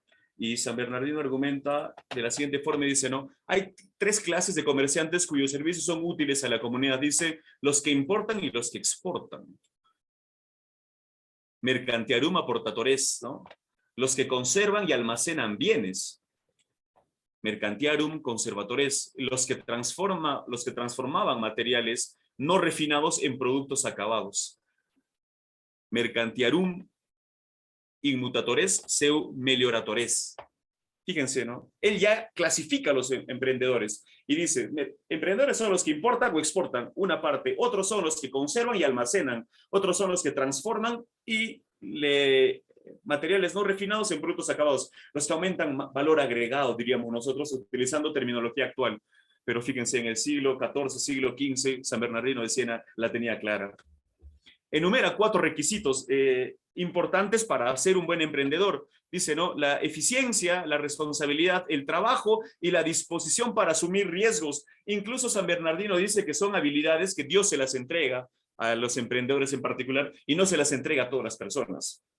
Dice, ¿no? Son astutos, hacen algo que muy pocos saben hacer bien, algo que es imprescindible para dirigir cualquier clase de negocio. San Bernardino de Siena también es conocido como el padre del marketing, de la publicidad. ¿Por qué? Porque él desarrolla este símbolo que ustedes ven acá, que se conoce como el cristograma, que seguramente lo han visto en muchas iglesias, que es el Jesucristo Salvador de los hombres en latín, ¿no? Entonces, la primera persona que agarra una madera y escribe IHS y empieza a predicar la palabra de Dios utilizando esta imagen, utilizando este logo, es San Bernardino de Siena, según algunos autores, emulando a su maestro San Vicente de Ferrer. Ambos utilizaban el cristograma y empezaron a predicar la palabra de Dios con algo visual. Con algo visual. Es por eso que se le cataloga hasta el día de hoy como el padre de la publicidad a San Bernardino. Su fiesta es el 20 de mayo. Con unos amigos desde el año pasado fundamos una cofradía San Bernardino de Siena, así que seguramente a los que se mantengan en el grupo de WhatsApp que crearon hace un instante, el día 20 de mayo o por esas fechas les vamos a pasar seguramente la invitación para el homenaje, la ceremonia que le hacemos a San Bernardino. Generalmente es una misa y por otra parte un acto académico. San Bernardino, en función al valor, argumenta que, al valor económico, argumenta que está en función a 3 elementos: cuán escaso es, cuán útil es y si es del agrado o no de las personas: raritas, virtuositas y complacibilitas. Dice San Bernardino, ¿no? Ni los que venden ni los que compran tienen control sobre los precios. Estos son determinados por las fuerzas operantes del mercado. El precio justo coincide con el precio de mercado, excluyendo todo fraude o conspiración. Aquí es un fragmento de un sermón de San Bernardino de Siena donde habla acerca de la importancia de la propiedad privada. hace un rato cuando me hicieron la pregunta de la diferencia entre Esparta y Atenas, mencioné que era básicamente la propiedad privada. Y San Bernardino de Siena también reconocía la importancia de la propiedad privada y en sus homilías decía cuestiones como las siguientes. San Bernardino era un franciscano y comenta que San Francisco transitaba por una ciudad y frente a él se apareció un endemoniado con una corbata de Adam Smith. Dice, no, este acto seguido le interrogó y le preguntó, ¿cuál es el peor pecado del mundo? Lo voy a resaltar aquí para que nunca se olviden.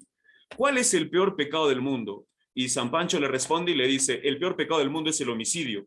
El endemoniado con corbata Adam Smith le responde y le dice, hay un pecado todavía mayor que el del de homicidio.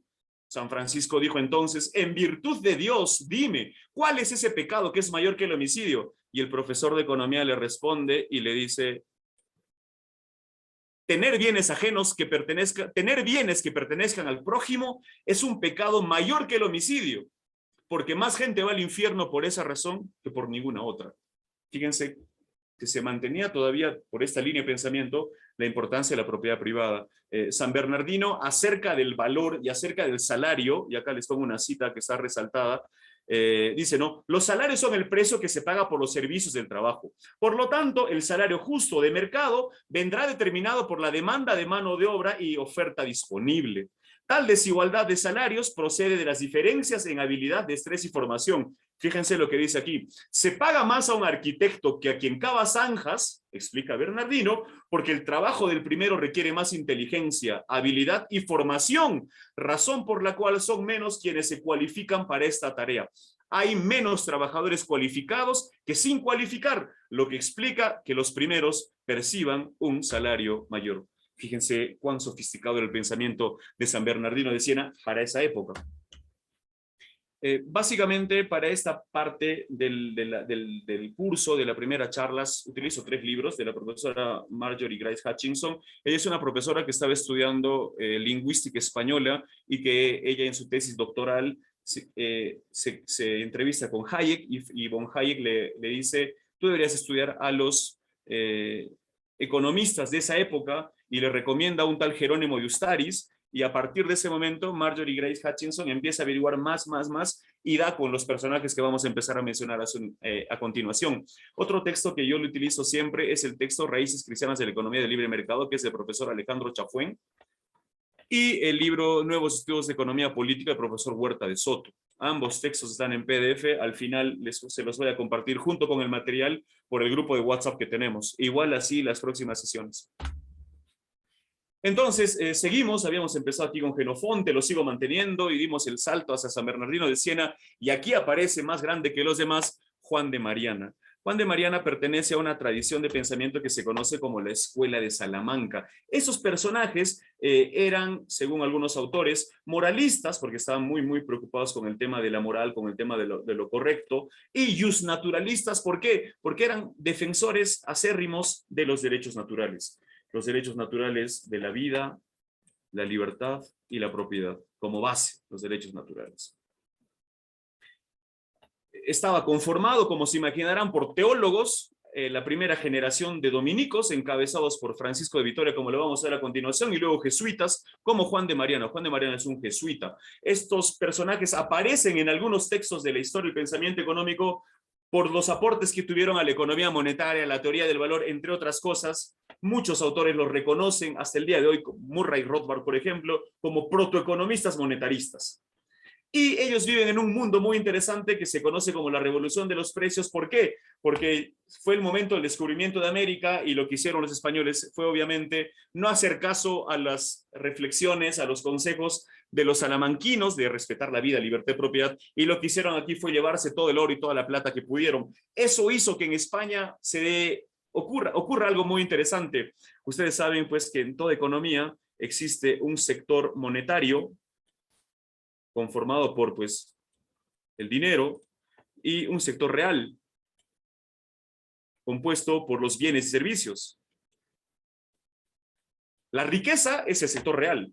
Los bienes y servicios son la riqueza. Mucha gente piensa que la riqueza es el dinero, pero nadie se pone a pensar de qué le serviría tener $1 billón en medio del desierto del Sahara.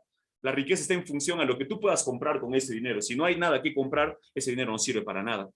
¿Qué pasó en España en la revolución de los precios a partir del descubrimiento de América? por culpa de que se robaron el oro y se robaron la plata, lo que hicieron fue ese oro, esa plata la convertían en monedas y empezaron a imprimir, a acuñar más dinero, a acuñar cada vez más dinero, y entonces es más fácil aumentar la cantidad de dinero que aumentar la riqueza. Eso hizo que haya un descalce en el sistema de precios y que los precios de esos bienes y servicios aumenten. Lo que nosotros al día de hoy conocemos como la inflación. Ellos no le llamaban inflación, le llamaron la revolución de los precios, y es curioso porque algunos asesores del rey le decían al rey que los precios subían porque los incas le habían lanzado una maldición, porque como era una sociedad, una civilización ancestral, ellos se quejaron con sus dioses y les lanzaron una maldición a los españoles. ¿Cuál era esa maldición? Que los precios suban en España. Los escolásticos de Salamanca se dieron cuenta de que no era una maldición de los incas, sino era la culpa del rey que ordenó acuñar, convertir en monedas todo el oro y plata que había llegado del Nuevo Mundo. Es importante mencionar a estos autores y a esta escuela que se funda, que surge en la escuela de Salamanca, en la Universidad de Salamanca, una de las más antiguas de Europa. Ya les dije la impronta que tiene con San Marcos. Es muy reconocida la Universidad de Salamanca por la forma en la cual los estudiantes aprendían. Sus clases estaban compuestas por lecciones y relecciones. La lección era cuando el profesor agarraba el texto y lo leía frente a los alumnos, como están pudiendo ver ustedes ahí en imágenes, en la pequeña imagen que coloqué, y las relecciones era básicamente lo mismo, pero ante un auditorio lleno de gente. La forma en la cual los profesores accedían a la cátedra en Salamanca era a través de oposiciones, o sea, eran competencias, y pues cada postulante, cada participante, cada opositor debía redactar sus reelecciones. Se comenta que Francisco de Vitoria dio una de las reelecciones más memorables en la historia de la Universidad de Salamanca, tanto así que después de dar su oposición recibió el puntaje máximo por parte de los jurados y fue sacado en andas por sus alumnos. Sus alumnos lo sacaron en andas.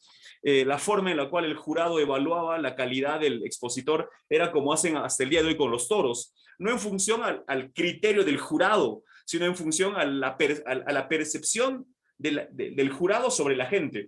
Si la gente aplaude al torero, entonces el jurado va a decir que está muy bien. Lo mismo pasaba con las oposiciones para las cátedras en la Universidad de Salamanca. Francisco de Vitoria dio una reelección magistral, todos lo aplaudieron, lo vitorearon, y pues el jurado simplemente le dio la mejor calificación y Vitoria fue sacado en andas. Vitoria es un personaje importante porque él empieza a tener muchos discípulos, sobre todo dominicos. Vitoria era un dominico. Dominicos, mucha influencia en los dominicos, y con el tiempo se pasó a los jesuitas, como es el caso de Juan de Mariana, cuyos aportes los vamos a ver en un instante más. Estos personajes, desde Vitoria se empieza a hablar acerca de la escolástica tardía, y es un momento en el siglo XVI y XVII, en España, es un pensamiento que fija sus bases en las enseñanzas escolásticas de Santo Tomás de Aquino. Dice, este grupo de autores se concreta, en los que concreta conforman lo que se conoce como la escolástica tardía o la escuela de Salamanca. Voy a borrar el Charwi. Dice, ¿no? Los doctores salamantinos lograron desarrollar un conjunto de ideas sobre precios, salarios, cambio de moneda, teoría del valor, cobro de intereses, etcétera, que revolucionaron la forma de analizar las cuestiones económicas. Y es interesante porque, sobre todo a partir del paso de dominicos y jesuitas,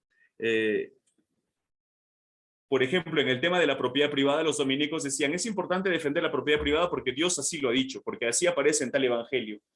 Los jesuitas argumentan y dicen, no, la propiedad privada es importante, muy aparte de que lo haya escrito algún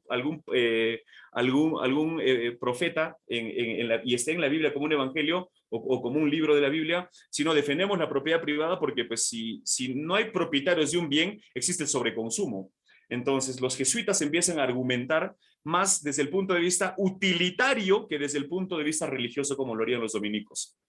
Y cuando de los jesuitas, de la tradición judeo-cristiana romana, pasa hacia los protestantes, también se van a ir desperjudiendo poco a poco las ideas económicas y políticas, se van a ir desperjudiendo de los dogmas religiosos. Empiezan muy dogmáticos con los dominicos, pero terminan muy agnósticos, ateos, llamémoslo así, permítanme el término, con los aportes, por ejemplo, de Adam Smith, entre otros.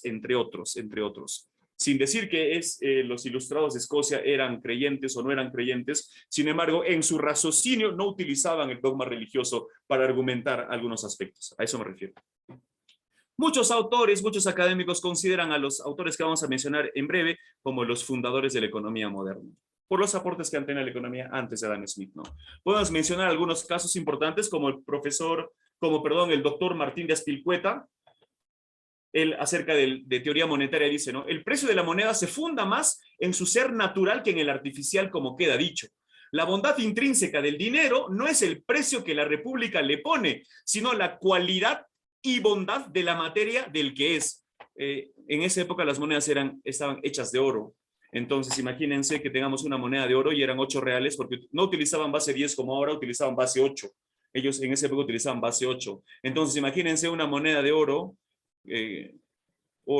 aureum, y que tenía 8, el sello 8, pero que tenía, imagínense, 2 gramos de oro. Entonces, esta moneda no vale lo que dice aquí, sino esta moneda vale la cantidad de oro que tiene. Por eso les vuelvo a leer la frase de Martín de Azpilicueta, dice, no, el precio de la moneda metálica se funda más en su ser natural que en el artificial, como queda dicho. El ser natural es la cantidad de oro que tiene. El ser artificial es el numerito que le pone la autoridad. Dice, ¿no? La bondad intrínseca del dinero no es el precio que la República le pone, no es este 8 de aquí, sino la cualidad y bondad de la materia del que es, sino la cantidad de oro que va a tener. La cantidad y calidad de oro que va a tener. Fíjense, un sacerdote, un dominico, hablando de estos temas. Igual, Luis Arabia de la Calle, en el texto Instrucción de Mercaderes, dice, el precio justo, voy a resaltar, el precio justo surge de la abundancia o escasez de bienes, mercaderes y dinero, como se ha dicho, y no de los costes del trabajo o riesgo. Fíjense, está diciendo el valor económico de un bien, el precio justo, no está en función al trabajo, está en función a la abundancia o escasez de bienes, de mercaderes y de dinero. El título de su texto es Instrucción de Mercaderes. Y esto es interesante porque también en esa época empezaron a haber algunos comerciantes que empezaron a tener éxito económico,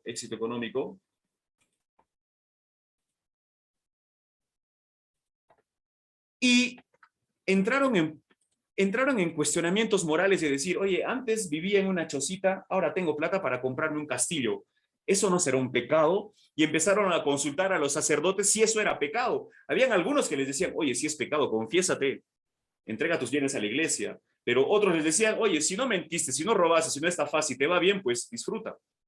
Si no has cometido ningún daño, ninguna estafa, no hay nada de malo que tú te enriquezcas. Obviamente, habían algunos límites, ¿no? Evitaban también los excesos. La escuela de Salamanca eran sacerdotes, por ende eran también bastante conservadores. Hay que entender eso. Otro aporte del cardenal Juan de Lugo, en 1642, dice, ¿no? El precio justo depende de tantos factores que solamente Dios puede conocer. Ante las intenciones de querer conocer cuál es el precio justo y de ponernos a pensar cuáles son las variables que inciden en el precio justo, como diríamos los economistas, nos damos cuenta que son tantas variables que incluso desde el siglo XVII Juan de Lugo ya decía, esto depende de tantos factores que solamente Dios lo puede conocer. Soli Deo notum, dice. Soli Deo notum. Solo Dios se puede dar cuenta. Solo Dios se puede dar cuenta. Es interesante porque vamos a ver a continuación la influencia de estos escolásticos. Por una parte, las antiguas escrituras, los filósofos griegos, los padres de la iglesia, los juristas romanos, y se consolida todo en Santo Tomás. Aquí aparece San Bernardino, San Antonino, Samerbar, Silvestre. Ellos a su vez van a influir ¿en quién? En los escolásticos tardíos, que son los que estamos viendo ahorita. Francisco de Vitoria, Domingo de Soto, Martín de Azpilicueta, Tomás de Mercado, Juan de Medina, Luis de Molina. Ellos a su vez tienen influencia en otros lugares como en Portugal, como en Francia, como en Países Bajos, como en Italia, como en Hispanoamérica. Es muy conocido aquel aporte de Matienzo y de Oñate, también Alemania, el caso de Pufendorf, y es aquí lo que se conoce como el puente entre la escolástica hispánica y Gran Bretaña, lo que nosotros podríamos llamar la ilustración escocesa o, para fines de nuestro curso de historia del pensamiento económico, la economía clásica. Y es El puente es, lo voy a resaltar aquí, el puente es Hugo Grocio y Samuel Pufendorf. Ellos ya no son católicos, no son judeocristianos, son protestantes, y ellos van a llevar todos los aportes de los escolásticos hacia Gran Bretaña. Antes les comento, Juan de Mariana era un jesuita que se manifestaba en contra de las decisiones de sus superiores, de los superiores. Era un católico, pero que se manifestaba en contra de algunas declaraciones del Papa, y era un español realista que muchas veces se manifestaba en contra de lo que decía el rey. En verdad, si tenemos la idea de un revolucionario, pero de verdad, es Juan de Mariana. Para su época es el revolucionario. Era jesuita, pero cuestiona a los jesuitas. Es religioso, pero cuestiona al Papa. Y es español, realista, y cuestiona al rey de España. Es el personaje quizás más liberal, llamémoslo así, de esta época. Siendo conscientes de que los sacerdotes no pueden ser liberales como tal, obviamente, ¿no? Obviamente. Juan de Mariana es por eso que en España, en Madrid en particular, un grupo de académicos funda un instituto que se llama el Instituto Juan de Mariana. El Instituto Juan de Mariana. Yo tuve la suerte de ser becario en Juan de Mariana en 2017 y ser alumno de Juan Ramón Rayo. Juan Ramón Rayo ahorita es el segundo economista hispanoparlante más citado del mundo. El primero es Daniel Lacalle, que también participa en las universidades de Juan de Mariana. A diferencia de otros personajes de su época, como Maquiavelo y Jean Baudin, Mariana no es un chupamedias del poder político, ¿sí? No es un lamebotas del poder político, como lo era Maquiavelo y más todavía Jean Baudin. Mariana se dedica a establecer límites al poder político. Desarrolla la doctrina del tiranicidio, que es extensamente aceptada entre autores escolásticos, ampliando el derecho de matar al tirano a un individuo cualquiera. Denuncia de robo contra aquellos gobernantes que utilizaban el recurso que hoy llamaríamos inflación para financiar los gastos del Estado. Mariana no solo explica la nefasta procedencia de esa política económica, sino que lo denuncia como una aberración desde el punto de vista del derecho. ¿A qué me refiero con esto? Hace un rato les dije que en esta época había monedas, ¿no es cierto?, que eran de oro, aureum, y imagínense que tenía 2 gramos, pero tenía aquí el sello 8 reales, 8 maravedíes, perfecto. Lo que cuestiona Juan de Mariana, Juan de Mariana era también un historiador, él escribe la historia de España y se da cuenta que había una forma perversa en la cual los reyes adulteraban el dinero para poder tener más plata para financiar sus guerras o para financiar sus fiestas. Los reyes siempre han despilfarrado. ¿Cómo lo hacen los presidentes ahorita? Exactamente igual. Entonces, los reyes lo que hacían era, le robaban medio gramo a esta moneda. Y entonces la moneda decía 8, perfecto, era de oro, perfecto, pero no tenía 2 gramos, sino 1.5. Y entonces las personas cuando querían realizar un intercambio no se fijaban en el sello que decía 8, sino pesaban la moneda. Entonces, antes podían comprar, no sé qué, permítanme el ejemplo, mutatis mutandis, ¿sí? Un celular con una moneda de 2 gramos de oro, que decía 8 reales. Pero ahora yo me quiero comprar ese celular, entrego la moneda, el señor de la tienda recibe la moneda, lo pesa y se da cuenta que no tiene 2 gramos, sino tiene 1.5. Entonces, ¿qué me va a decir? Señor, usted necesita una moneda más para poder tener este celular. Te están obligando a tener que tener más dinero para poder comprar los mismos bienes. Eso se llama inflación. En estas épocas se llamaba el envilecimiento de la moneda. ¿Por qué? Porque a la moneda que tenía 8 gramos de oro le sacaba medio gramo o más. Eso lo utilizaban los gobernantes justamente para sus guerras o para sus fiestas. Siempre despilfarraban.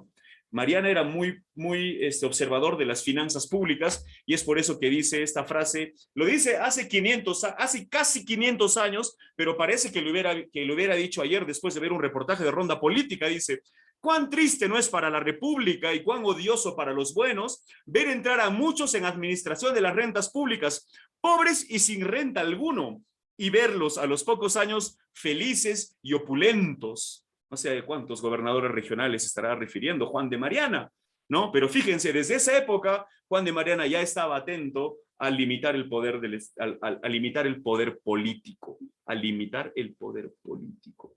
y es un protoeconomista monetarista. Es un protoeconomista monetarista, ¿no? Aquí está, perdón, el puente que les dije hace un instante. El puente, las obras de Gross y Pufendorf fueron el conducto de las ideas de los pensadores católicos hacia los autores clásicos. Hugo Grocio y Pufendorf. Si aquí hay algún estudiante de Derecho, seguramente ha leído a Hugo Grocio en el tema del derecho internacional. Sin embargo, en los temas de derecho internacional o de derecho de gentes, el jus gentis, Hugo Grocio prácticamente copia todo lo que dijo Francisco de Vitoria, ¿no? Samuel Pufendorf es discípulo de Grocio, así que no hay mucha diferencia entre los aportes de ambos.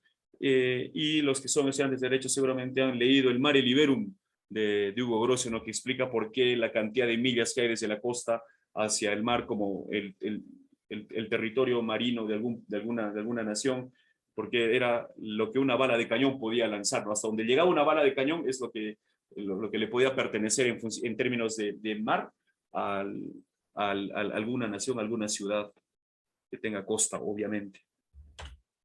Ahora sí, la última parada, me está quedando 3 minutos, me voy a tener que exceder, discúlpenme, espero no excederme mucho, sino solamente hasta la 1 de la mañana. Habíamos empezado entonces con Genofonte, habíamos pasado con San Bernardino de Siena, Juan de Mariana, y ahora vamos a hablar de Adam Smith. Es un personaje que a mí particularmente me fascina. Ya les dije, el 9 de marzo vamos a celebrar un aniversario más de la riqueza de las naciones, y el 5 de junio, me adelanto un poquito, y el 5 de junio de este año vamos a celebrar el aniversario 300 de Adam Smith.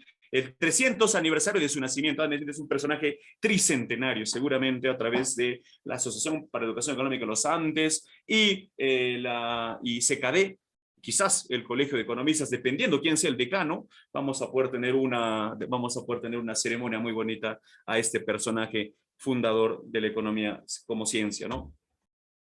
Smith pertenecía a un grupo de pensadores que se conoce como la Escuela Escocesa, algunos le llaman también la Ilustración Escocesa, y en términos precisos sería mencionar los filósofos políticos escoceses, ¿no? Del siglo XVIII, ejerce una profunda influencia en el pensamiento social de los siglos posteriores, el XIX y el XX. Dice, ¿no? Su nacimiento tuvo lugar en la época del florecimiento de las universidades escocesas, que llegaron a convertirse en las más prestigiosas del Reino Unido. Es más, la Universidad de Glasgow llegó a ser una de las más prestigiosas, y Adam Smith era profesor en esa universidad, la cátedra más importante de esa universidad. La Universidad de Edimburgo, mejor dicho, la Universidad de Edimburgo. Ahí fue profesor de filosofía moral, que era la universidad más importante y la cátedra más importante y el profesor más importante. No sé si ustedes saben, esto no suena bien si lo digo yo, pero el prestigio de las universidades está en función a los profesores. Repito, el prestigio de las universidades está en función a sus profesores. Entonces, fueron los profesores los que hicieron prestigiosas las facultades y las universidades. Eso se dio en el siglo XVIII, en la Ilustración escocesa o los filósofos políticos escoceses. Adam Smith nace en 1723. No hay fecha exacta de su nacimiento, solo se sabe que el 5 de junio su acta de bautizo, aparece su acta de bautizo el 5 de junio, por eso se celebra ese día. Algunos autores dicen que ya pueden hacer 1 o 2 días antes, sin embargo, el dato objetivo que se tiene es su acta de bautizo. Estudia en la universidad en un colegio en Kirkcaldy, luego se va a Edimburgo, estudia allí filosofía moral, tiene un profesor que se llama Francis Hutchinson, que era el representante de la Escuela del Sentido Moral, y es por eso que la primera aproximación que tiene Adam Smith al mundo académico, al mundo intelectual, es a través de su profesor Francis Hutchinson, ¿sí? Un tiempo después de terminar la universidad, le invitan a dar unas charlas en la Universidad de Edimburgo. Él da las charlas sobre filosofía moral, y el resultado de esas charlas escribe un libro que le va a traer fama en toda Europa. Y es en 1759, cuando él tenía 36 años, él publica La teoría de los sentimientos morales, en la cual menciona la existencia de un espectador imparcial. Adam Smith le dice, ¿no? Es como un semidios encarcelado entre nuestras costillas, que cuando realizamos buenas acciones nos permite dormir, y cuando no realizamos buenas acciones no nos permite dormir. Alguien está jugando con la pantalla, por favor, tenga mucho cuidado con eso. El espectador imparcial no es nada más ni nada menos que nuestra conciencia, ese juez al que no le podemos mentir, ese policía al cual no le podemos estafar, ¿sí? Miren, fíjense cómo el padre de la economía moderna, del capitalismo general, del capitalismo salvaje y otros desubicados dicen del neoliberalismo y tal, no era un economista como tal, era un filósofo moral. Y su primera obra, la que le empieza a dotar de fama internacional, no era un texto de economía, era un texto sobre sentimientos morales. Menciona también que existen en la sociedad intercambios de sentimientos morales. Dice, no solo hay intercambios de bienes y servicios, sino también hay intercambios de sentimientos morales. El profesor Walter Castro hace un aporte interesante aquí y él menciona algunos intercambios de sentimientos morales, como por ejemplo el respeto por el respeto. Por ejemplo, la admiración por la magnanimidad. Alguien hace un acto magnánimo y la gente lo admira. Igual, la indignación por el daño. Alguien puede cometer un daño, una falta, y lo que va a despertar es indignación por parte de las personas. Una vez cuando estaba explicando este tema, un alumno me preguntó, y es una muy buena pregunta, me dijo, profesor, si usted está hablando que existe un mercado de sentimientos morales porque se intercambia respeto por respeto, admiración por magnanimidad, indignación por daño y eso, ¿cuál sería el precio de esos mercados? Y es interesante porque los precios de los mercados morales son las disposiciones que nosotros vamos a tener a respetar, admirar o a indignarnos. Y la disposición que nosotros tenemos para respetar, para admirar y para indignarnos son diferentes entre todos nosotros. Así como la disponibilidad a pagar que nosotros tenemos en un mercado de bienes, en un mercado de factores, en un mercado laboral, por ejemplo, también existen mercados de sentimientos morales. Adam Smith menciona justamente eso. En 1776, a ver, se me fue, este es 26 de abril. 26 de abril se publica por primera vez la teoría de sentimientos morales y 9 de marzo se publica por primera vez la riqueza de las naciones. Aquí Smith es bien conciso y nos menciona que el progreso más importante en las facultades productivas, el trabajo y gran parte de la aptitud, destreza y sensatez con que éste se aplica o dirige por doquier, parece ser consecuencia de la división del trabajo. Con un ejemplo muy famoso de la fábrica de alfileres, Adam Smith argumenta, dice que lo ideal es que para que haya una mayor productividad y producción, el trabajo sea dividido y hayan cada vez más operarios realizando labores en particular. Porque cuando son muchas actividades, son muy pocos los operarios que trabajan, los operarios van a tener que realizar 2 o 3 funciones. Entonces, cuando realizan 2 o 3 funciones, no se especializan en hacer algo bien, pierden tiempo al cambiar de funciones. Y pierden tiempo al cambiar de funciones.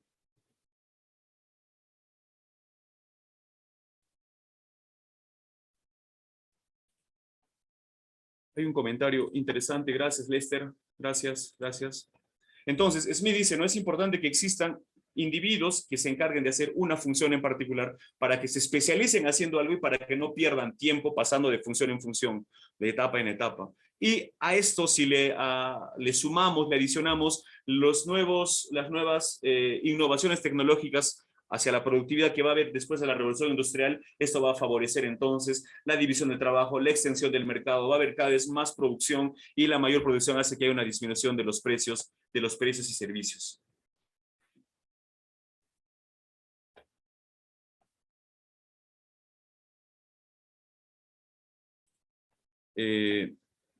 Adam Smith finalmente fallece en 1790. Dice, no, Smith seguía presentando a sus amigos y asistiendo a clubes, sus amistades compensan los achaques propios de su avanzada edad. Fallece un 17 de julio, días antes se despidió de sus amigos con las siguientes palabras. Dice, no, adoro vuestra compañía, caballeros, pero creo que los tengo que dejar para ir a otro mundo. Adam Smith se despide de sus amigos. Él pertenecía a muchos círculos como de literatura, de poesía, en círculos incluso de póker.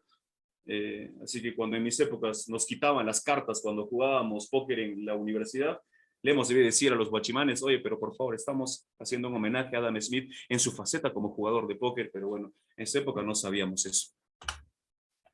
Sobre el tema de la economía política como tal, o sea, lo que debía hacer el gobierno en función a la economía, Adam Smith es bien claro y menciona 3 principales obligaciones. Las 2 primeras son muy claras, la tercera da para muchos debates. Sin embargo, los mejores debates son aquellos que son informados, así que después de ir conociendo un poquito a Adam Smith, el mundo en el que vivía y tal, quizás, bueno, sin duda vamos a tener un mejor desempeño al momento que vayamos a debatir. Cuando se debate, no se atacan a las personas, cuando se debate, se atacan a las ideas. y hay que tener en cuenta algo, que en un debate, si bien es cierto, hay dos personas que tienen ideas diferentes, sin embargo, esas personas no son enemigos, son simplemente rivales ideológicos del momento. Volviendo al tema de Adam Smith, y ya para cerrar la clase y no hacerles perder más tiempo, la cama o la cena los espera. Smith menciona en La riqueza de las naciones cuáles son las funciones del soberano y dice, ¿no? Proteger a la sociedad contra la violencia y la invasión de otras sociedades independientes no puede realizarse por otro medio que el de la fuerza militar.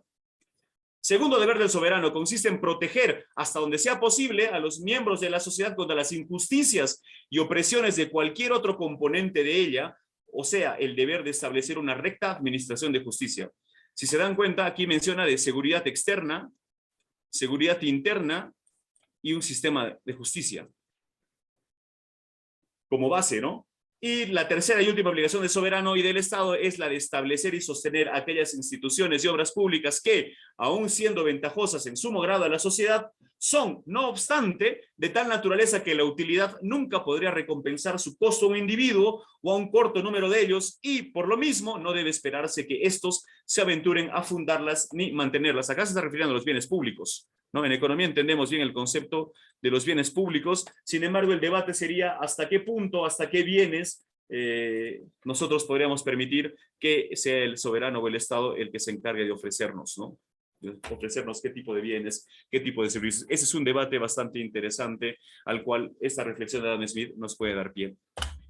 A Adam Smith se le conoce mucho por la metáfora de la mano invisible, sin embargo, él en ninguno de sus libros redactó un capítulo con el título Mano Invisible, ni tampoco un subtítulo, nada. Él menciona la palabra mano invisible 3 veces en 3 obras que él menciona, que él redacta. La primera es en 1749, en el texto sobre la historia de la astronomía, que está en el texto que se llama Ensayos Filosóficos. En el Ensayos Filosóficos de Adam Smith está incluido la historia de la astronomía, y es allí donde menciona por primera vez la mano invisible y dice, ¿no?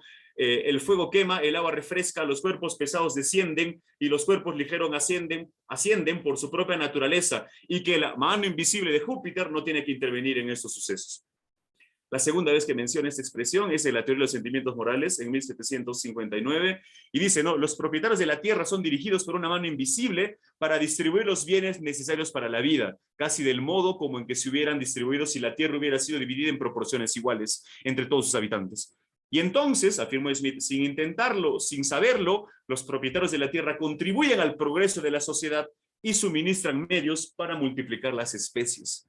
Finalmente, la última vez que Smith menciona la mano invisible es en La riqueza de las naciones de 1776. En esta obra afirma que el individuo que prefiere invertir su capital en la industria de su propio país y no en la de otro, intenta procurar su propio beneficio, pero necesariamente contribuye a la máxima producción económica de su país.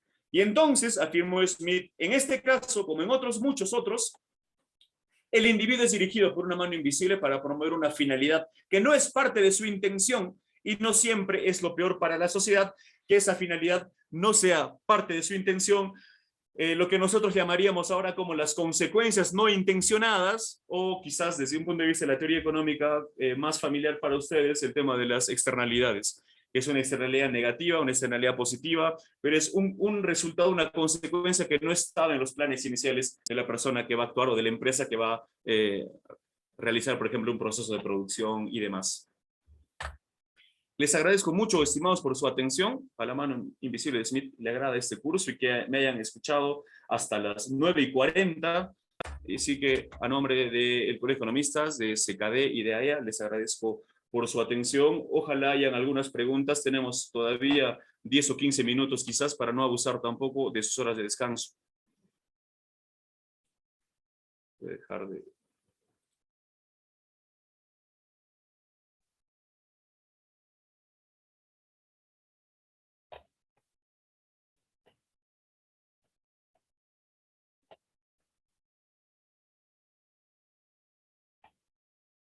No sé si seguimos con las preguntas.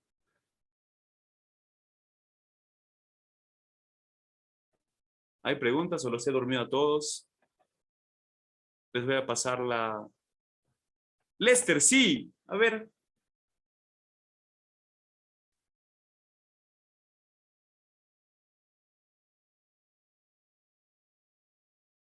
César también está levantando la mano. No sé si pueden.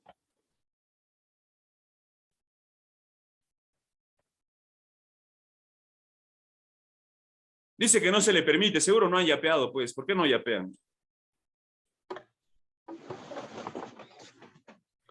Aló, aló, probando unos tres, probando. Cecita. Ah, correcto, correcto. ¿Se me escucha? ¿Sí? Perfecto. Ah, bueno, felicitar por la charla. Y bueno, más que nada una pregunta, comentario, ¿no? Yo recuerdo de hace muchos años cuando viajaba con mi señor padre todavía por la década de los 90, habían lugares que realmente vivían de otra forma, ¿no? Y un poco comentando lo que algunos antropólogos estudian en sus libros, pero que yo tuve la oportunidad de ver presencialmente, ¿no? Y también consultaba, ¿no?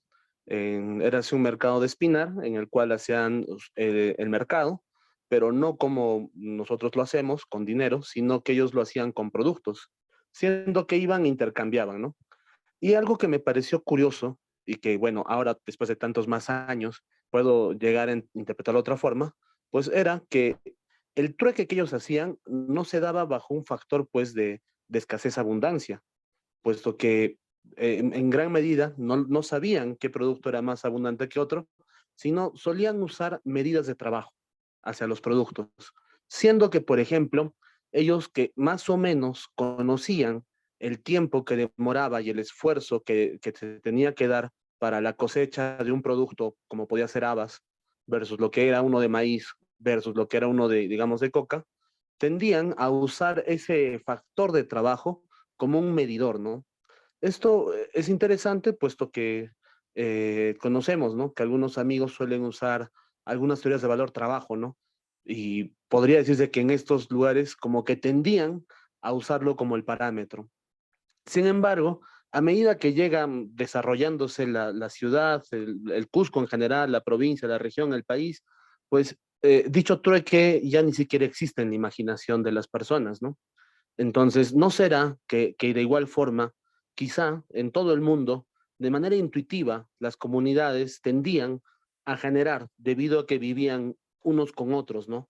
Y tenían que ser solidarios y tenían que evitar envidias y por lo tanto promover cierta justicia entre ellos, que usaran un poquito esa medida, digamos, relativa al tiempo de trabajo, al esfuerzo y siempre tratar de respetarlo como el medidor para evitar riñas entre sí mismos, pero que a medida que tenemos poblaciones cada vez más densas, cada vez más abundantes, cada vez más tránsito de personas, cada vez, bueno, ahora podemos disfrutar del trabajo de cientos y miles de personas en la palma de nuestra mano con el celular, personas que desconocemos, pues que inevitablemente tenemos que pasar pues a sistemas de propiedad que nos permitan en general ser más eficientes y que habría teorías que si bien usaron, ¿no? Como en su momento, ¿no?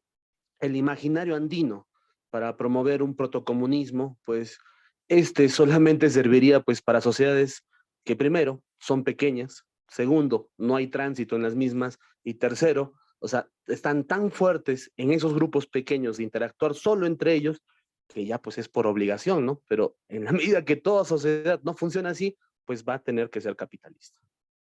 Y esa sería más o menos mi pregunta relacionado con un comentario y bueno, algo de algo que recuerdo, ¿no? Y Gracias, un César. saludo y a todos los demás. Muchas gracias, estimado César. Sí, tal cual, tienes razón. El trueque era eficiente y se practicaba con regularidad, era la institución, era lo normal el trueque, porque habían pocas personas y habían pocos bienes para poder intercambiarlos. Habían, perdón, el concepto es gratis, habían pocos satisfactores. Habían grupos humanos reducidos, entonces era fácil, y lo pongo aquí en el chat, era fácil encontrar lo que se conoce como doble coincidencia de necesidades.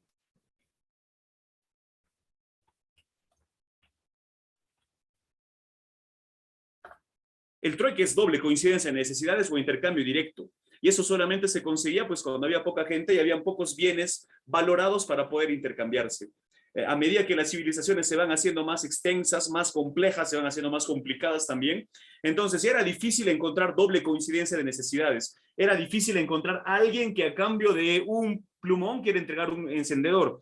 En sociedades pequeñas donde no había mucha gente, era fácil encontrar a alguien que esté dispuesto a entregar un plumón un lapicero a cambio de un encendedor. Y alguien que esté dispuesto a recibir un encendedor y entregar un plumón. ¿Sí? Un lapicero. Pero a medida que las sociedades se van haciendo más complejas, más complejas, complicadas, más extensas, se hace cada vez más difícil. Es por eso que ante un inconveniente van surgiendo propuestas de solución a ese inconveniente. Entonces se pasa del intercambio directo, que es el trueque, al intercambio indirecto. Y entonces, ¿qué es lo que pasa? Una persona que quería entregar un plumón a cambio de un encendedor, pero el dueño del encendedor no quiere recibir un plumón, quiere recibir, por ejemplo, no sé, tengo acá un celular, pues lo primero que va a tener que hacer este señor es intercambiar su lapicero por un celular, luego su celular recién lo va a intercambiar por un resaltador. Eso se conoce como intercambio indirecto, y ese tercer elemento que aparece, ¿no es cierto?, para poder intercambiar, con el tiempo se va a ir consolidando en dinero. En un primer momento eran conchas marinas, en un primer momento también eran cortezas de árboles. Para los tártaros, o sea, los mongoles, Adam Smith lo escribe en La riqueza de las naciones, eran las cabezas de ganado. Luego empiezan a hacer monedas íntegras de oro y de plata, como lo que les conté en el tiempo de Juan de Mariana. Luego, con la creación de los bancos centrales, se empieza a romper la relación entre el oro y el dinero en circulación, y con la consolidación de los bancos centrales y el monopolio de emisión, entonces se rompió por completo la relación oro-dinero, sobre todo desde Bretton Woods en Estados Unidos de 1971, y a partir de ese instante hasta el día de hoy, el dinero que nosotros tenemos no tiene ningún respaldo en oro, sino tiene respaldo en la confianza que le tengamos al Banco Central de Reserva, ¿no? Se pasó de un sistema de patrón oro o de un sistema de free banking a un sistema de monopolio de emisión y de dinero fiduciario. Pero fíjense cómo con el ejemplo de César hemos podido analizar no solamente el trueque como tal, sino la evolución de la institución del dinero. Y eso es justamente lo que les preocupaba a Adam Smith y a los ilustrados de la época, ¿no? Analizar las instituciones que vivían en su época, que existían en su época, con las que ellos convivían, y hacer un rastreo, cómo eran anteriormente, y dedujeron que esas instituciones, por más que tenían una forma en el presente, no tenían esa misma forma en el pasado, y por ende no iban a tener la misma forma en el futuro. ¿Quién iba a imaginarse en los tiempos de Genofonte o de San Bernardino, del mismo Adam Smith, que ahora ese trueque iba a evolucionar hasta las criptomonedas que tenemos hasta el día, que tenemos hoy en día, por ejemplo, ¿no? Esa es una clara muestra de que el dinero primero es la institución social por excelencia. El dinero facilita los intercambios, y al mismo tiempo el dinero ha ido cambiando a medida que ha pasado el tiempo, desde el trueque hasta, podríamos decir, las criptomonedas que tenemos hoy en día. Gracias, César, por esa pregunta. Tenemos un par de minutos más. Jorge, gracias por estar aquí, te escucho con atención. No sé si le pueden habilitar a Jorge Palomino, por favor. Ojalá se pueda. Tienen que mostrar primero el yape que ha hecho.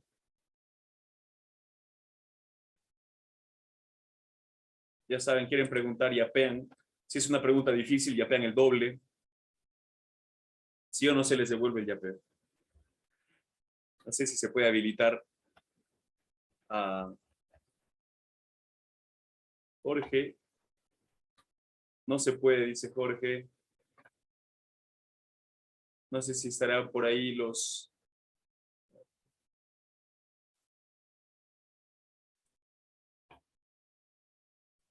Jorge, te he puesto como host. Vas a poder hacer de todo ahora, hasta botarme a mí de la sala. Pero no lo hagas. Perfecto. Se me escucha bien, ¿no? Sí, gracias. Perfecto. Muy buenas noches. Muchas gracias por de verdad increíble todos los datos de cómo constituyen la primera parte, al menos de la historia del pensamiento económico, hasta lo que hemos estado hablando hace poco, la creación del dinero. Cuando estabas hablando de la teoría de sentimientos morales de Adam Smith, se me hizo o me vino a colación el contrato social de Jean-Jacques Rousseau. Voy a dar alguna pequeña impresión y de ahí no sé si tú también podrías dar algunas cosas al respecto, porque son contemporáneos, si mal no estoy. El contrato social me parece que es del 62 y del 1762, y la teoría de sentimientos morales de 1759. Entonces, ambos parte de la ilustración francesa y escocesa, ¿no? Respectivamente. En el contrato social sabemos que Rousseau argumenta pues que la sociedad se basa en un acuerdo tácito, ¿no?, entre los individuos que básicamente renuncian a su libertad natural y que el poder surge del pueblo, ¿no? Y justamente basándose en un beneficio común, un bien común. En cambio, Adam Smith en los sentimientos morales básicamente sostiene que se basa en la simpatía, la empatía hacia los demás, no se deriva de la razón o de un contrato social necesariamente, sino de sentimientos y emociones compartidas entre los individuos, ¿no? En todo caso, la moralidad para Smith no es algo impuesto desde afuera, sino que surge básicamente de la interacción humana, de la naturaleza social del ser humano, ¿no?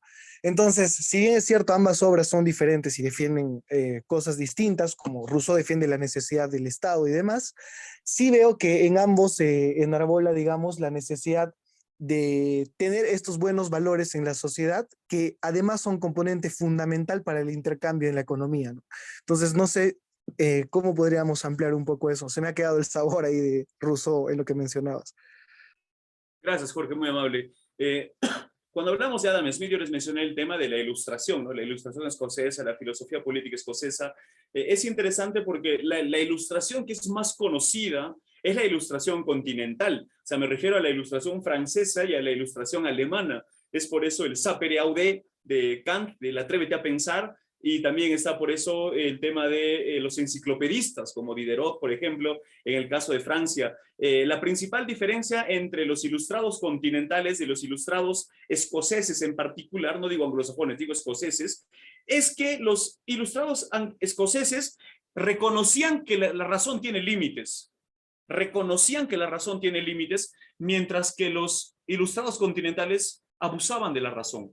Usaban y abusaban de la razón.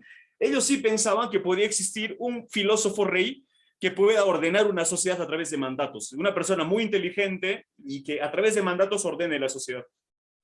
Así creían los ilustrados franceses y alemanes, los continentales. Los ilustrados escoceses argumentaban que no, pues, si bien es cierto, siempre va a haber una autoridad, pero que exista una autoridad no significa que esa autoridad vaya a tener toda la inteligencia y todo el conocimiento y toda la capacidad como para poder, a través de leyes, poder ordenar una sociedad desde arriba hacia abajo. Los ilustrados escoceses consideran que la sociedad no se crea de arriba para abajo, sino es al contrario, es de abajo para arriba, a través de un conjunto de acciones de mucha gente durante mucho tiempo que van a ir conformando lo que Adam Ferguson, por ejemplo, dice, las instituciones. Y es interesante porque, como bien menciona Jorge, los contractualistas más conocidos son Hobbes y Locke, ¿no? Y luego están los franceses, como él mencionaba. Sin embargo, es interesante porque la visión de contrato social que tienen ellos es un contrato social vertical en la relación de los individuos con el Estado. El contrato social de los ilustrados escoceses, como Adam Smith, es un contrato social horizontal, que no es una relación de los individuos con el poder político, sino es una relación de los individuos entre ellos mismos a través de las generaciones. Y entonces lo importante no era tanto un rey, no era tanto un emperador que dirija desde arriba, sino cómo eran las acciones de las personas allí debajo. La diferencia entre los ilustrados franceses es que ellos abusan de la razón y sí creen que puede haber un rey filósofo, como lo llamaba Platón, o un déspota ilustrado, como le gustaba llamar a John Stuart Mill, de que alguien o un consejo de sabios pueda ordenar una sociedad vía mandato. Ellos creían que la razón sí podía ser posible eso. Nosotros podríamos catalogar a eso como un abuso de positivismo jurídico, pensar porque el hecho de que hay cada vez más leyes, automáticamente la realidad va a cambiar. Los escoceses se diferenciaban porque los escoceses eran humildes. Eran humildes porque reconocían los límites de la razón. La humildad de los escoceses es lo que le hace falta a muchos intelectuales de su época y hasta nuestros días. Genial, tenemos la razón, utilicemos la razón, pero la razón tiene límites. Los seres humanos tenemos límites y nuestra razón también. Entonces, los que reconocían eso y eran bastante humildes eran justamente los ilustrados escoceses. La línea que vamos a seguir las próximas clases es justamente en función a la línea de los ilustrados escoceses y voy a hacer también, obviamente, paralelismos con los ilustrados franceses o los ilustrados alemanes.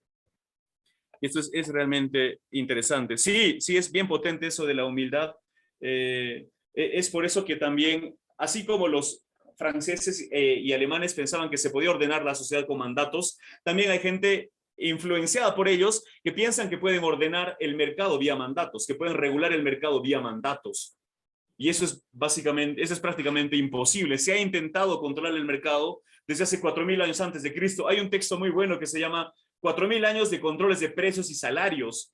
E incluso los autores muestran que en el Código Hammurabi, del ojo por ojo, diente por diente, habían regulaciones que decían cuánto se tenía que pagar por contratar un obrero, cuánto se tenía que contratar, cuánto se tenía que pagar por por hora trabajada, cuánto se tenía que pagar por ciertos kilogramos de trigo y demás.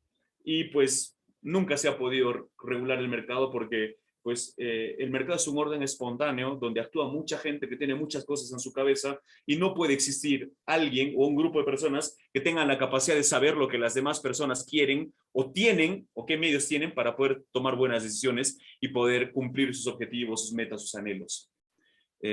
La ilustración escocesa, Adam Smith, y luego con el tiempo, por ejemplo, Alexis de Tocqueville, por ejemplo, los austríacos también con Friedrich von Hayek como representante, también nos invitan a eso de ser bastante humildes. El speech de recepción de discurso del premio Nobel de Hayek, el speech de recepción del premio Nobel de Hayek se llama la pretensión del conocimiento. Y es justamente, él explica cómo es el mercado, cómo funciona el mercado y que ninguna persona, por más inteligente, honesta y capacitada que sea, puede ordenar el mercado a través de mandatos. Esa es la humildad que a algunos economistas les hace mucha falta. Gracias, Jorge, por esa pregunta. Creo que César sigue levantando la mano. Estimado César, ¿está todo bien? Quizás ha comido una vita tostada y se está ahogando, se está asfixiando. Por favor, ayúdenle a profesor, a Cecitar, por favor, a que baje la mano. Celso, mi querido alumno, me pregunta y me dice, profesor, tal vez existe alguna coincidencia sobre lo explicado de la doble coincidencia de necesidades con el mundo que también practicaba el trueque. Claro, en la cultura prehispánica, claro, estimado Celso, y para todos, la lógica del trueque es igual en los tiempos de Jenofonte, en los tiempos anteriores a San Bernardino, en Islandia, en Finlandia, en España, en Portugal y obviamente aquí también en la cultura prehispánica. ¿Por qué realizaban ese trueque? Porque algunos tenían algunos productos en abundancia, pero tenían escasez de otros. Y otras tribus, otros grupos humanos tenían algunos productos en abundancia que eran escasos para otros. Y entonces lo que les quedaba era pues intercambiar. No existía un medio de pago un medio de pago indirecto como es el dinero, sino empezaban a hacer intercambios. En la época de los incas, en algunos casos, según algunos autores, lo hacían unidad por unidad. Y cuando, por ejemplo, querían intercambiar chicha con maíz, lo que hacían era en un aríbalo de chicha lo llenaban de maíz.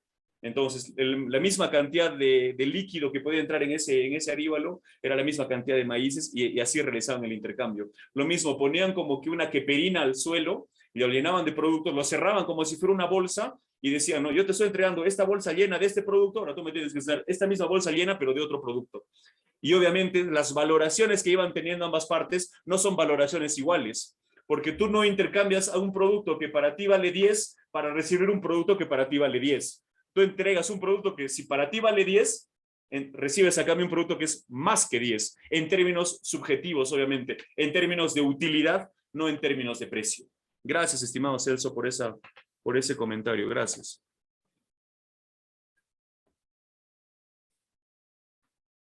Estimados, son las 10 en punto. Espero les haya gustado la clase. Para la próxima semana tenemos el tema de la revolución industrial y la revolución marginalista.